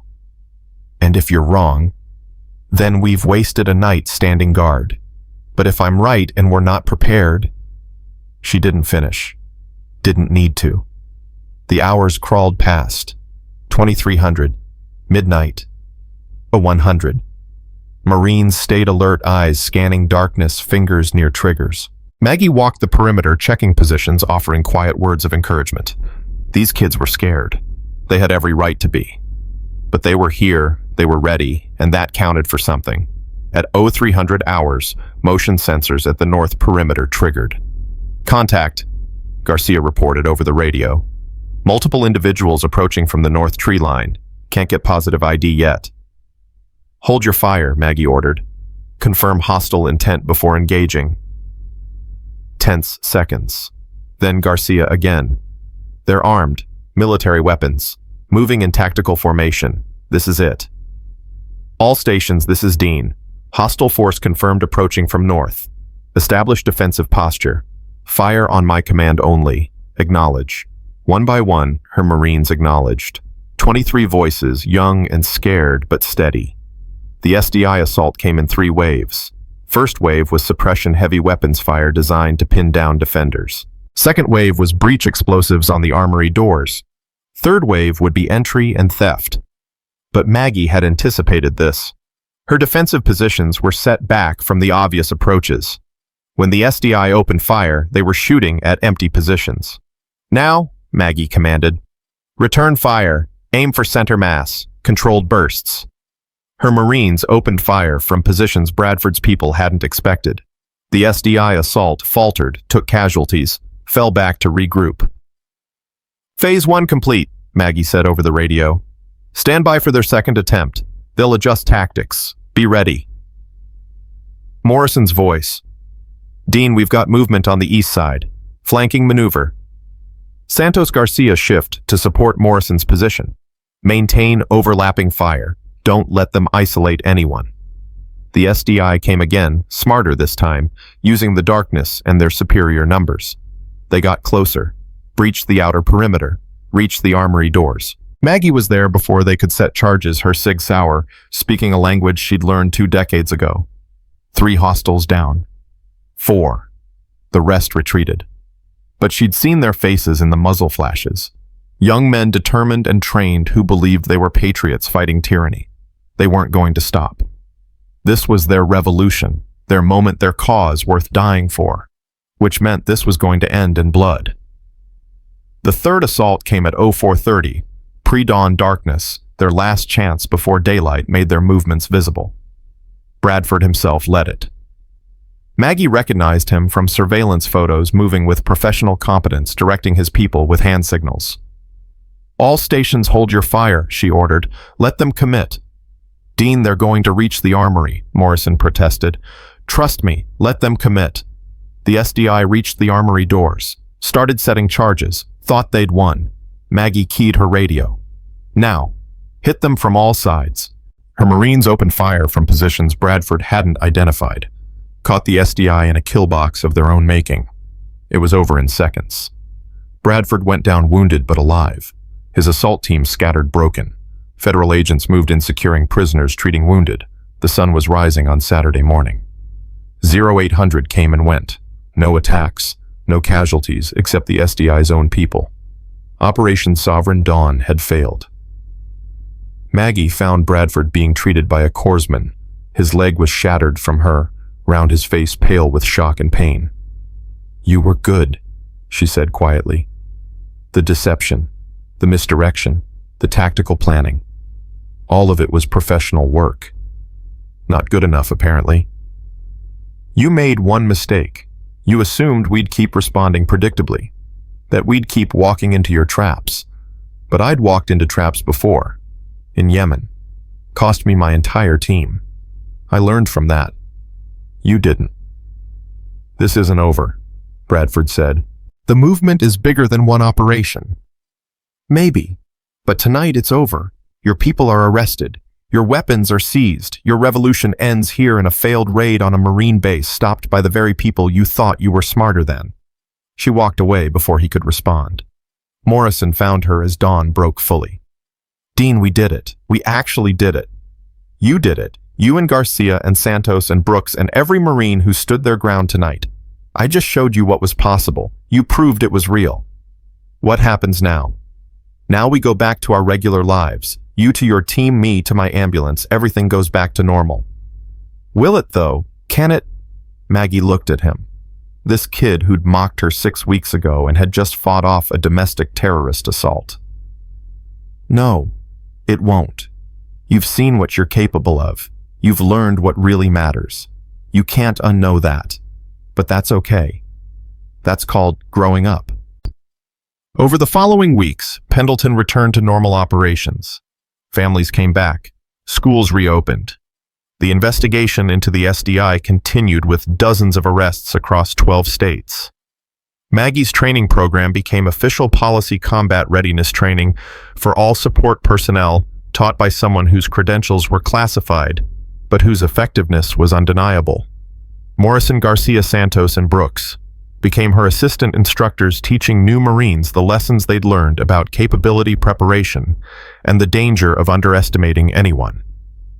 Captain Walsh, healed, returned to duty and made sure everyone knew that Maggie Chen had saved his life twice, once during the convoy ambush, once by stopping Bradford's assault. 3 months after Operation Sovereign, Dawn Nolan appeared at Pendleton with an offer. Fort Lee. Combat Support Training Development. Building a program to teach what you've been teaching here, but service-wide.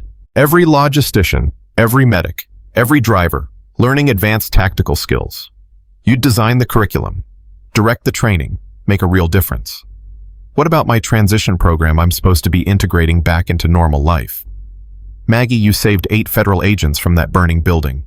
You stopped a domestic terrorist attack with a force of Marines who'd never seen combat. You taught an entire base that support personnel aren't second-class soldiers. Nolan smiled. I think you've successfully transitioned. The question now is what you do next. Maggie thought about it, about Yemen and the team she'd lost, about the guilt she'd carried for 18 months, about Walsh's words balancing the scale by saving people instead of mourning the ones she couldn't save. I'll do it, she said, on one condition. Brooks comes with me as assistant instructor. Kid's got potential. Somebody should make sure he reaches it. Done. On her last day at Pendleton, Morrison's team threw her another dinner at Marino's. Just the 5 of them, Maggie, Morrison, Garcia, Santos, Brooks. Pizza and stories, and the comfortable silence of people who'd survived something together. You taught us a lot, Morrison said. More than just tactics. You taught us that the quiet ones matter, that every role matters, that the person you underestimate today might be the one who saves your life tomorrow. I taught you what someone taught me 22 years ago, that being a warrior isn't about being loud or aggressive or making sure everyone knows how tough you are. It's about doing what needs to be done when it needs to be done, especially when nobody's watching. The wolf doesn't announce itself, Garcia quoted. Exactly. It just does what wolves do when the sheep need protecting. They ate and talked and laughed, and when they finally left, Maggie felt something she hadn't felt in 18 months. Not peace exactly, but purpose, direction. The sense that maybe, just maybe, she could be more than the weapon she'd been trained to be. Fort Lee was different from Pendleton. No ocean, no California sunshine. Just Virginia humidity and thousands of soldiers who needed to learn that their job descriptions didn't limit their capabilities. Maggie taught them. Day after day, week after week, month after month. Combat medicine, tactical movement, situational awareness, close quarters fighting. Everything she'd learned in 2 decades of operations in places she couldn't discuss. Brooks assisted his own near recruitment by Porter becoming a teaching tool about manipulation and vulnerability, and the importance of belonging to something real instead of something exploitative. The program grew, expanded. Within a year, it was mandatory for all combat support personnel across the Army. By the second year, the Marines and Air Force had adopted it. By the third year, it was fundamental doctrine. Every soldier, regardless of specialty, trained to fight, survive, and bring their people home. And sometimes late at night, when the nightmares about Yemen returned, Maggie would remember Walsh's words. She couldn't save the team she'd lost, but she'd saved Brooks from Porter, saved Morrison's team from the convoy ambush, saved federal agents from a burning building, saved Pendleton from Operation Sovereign Dawn. Maybe that was enough. Maybe that was how you balanced the scale. Not by forgetting the failures, but by making sure the successes mattered, by teaching thousands of soldiers that they were capable of more than they imagined. That quiet strength was real strength. That the person driving the ambulance or cooking the meals or fixing the computers might be exactly who you needed when everything went wrong. 5 years after Maggie Chen became an ambulance driver at Camp Pendleton, she received a letter, no return address, no return. Just a few words on expensive paper. You were right. We underestimated you, but you underestimated us too. The movement continues. The revolution is patient. We'll see each other again. TB. Thomas Bradford. Still out there somewhere. Still planning. Still believing. Maggie read the letter twice, then burned it. Because Bradford was wrong about one thing.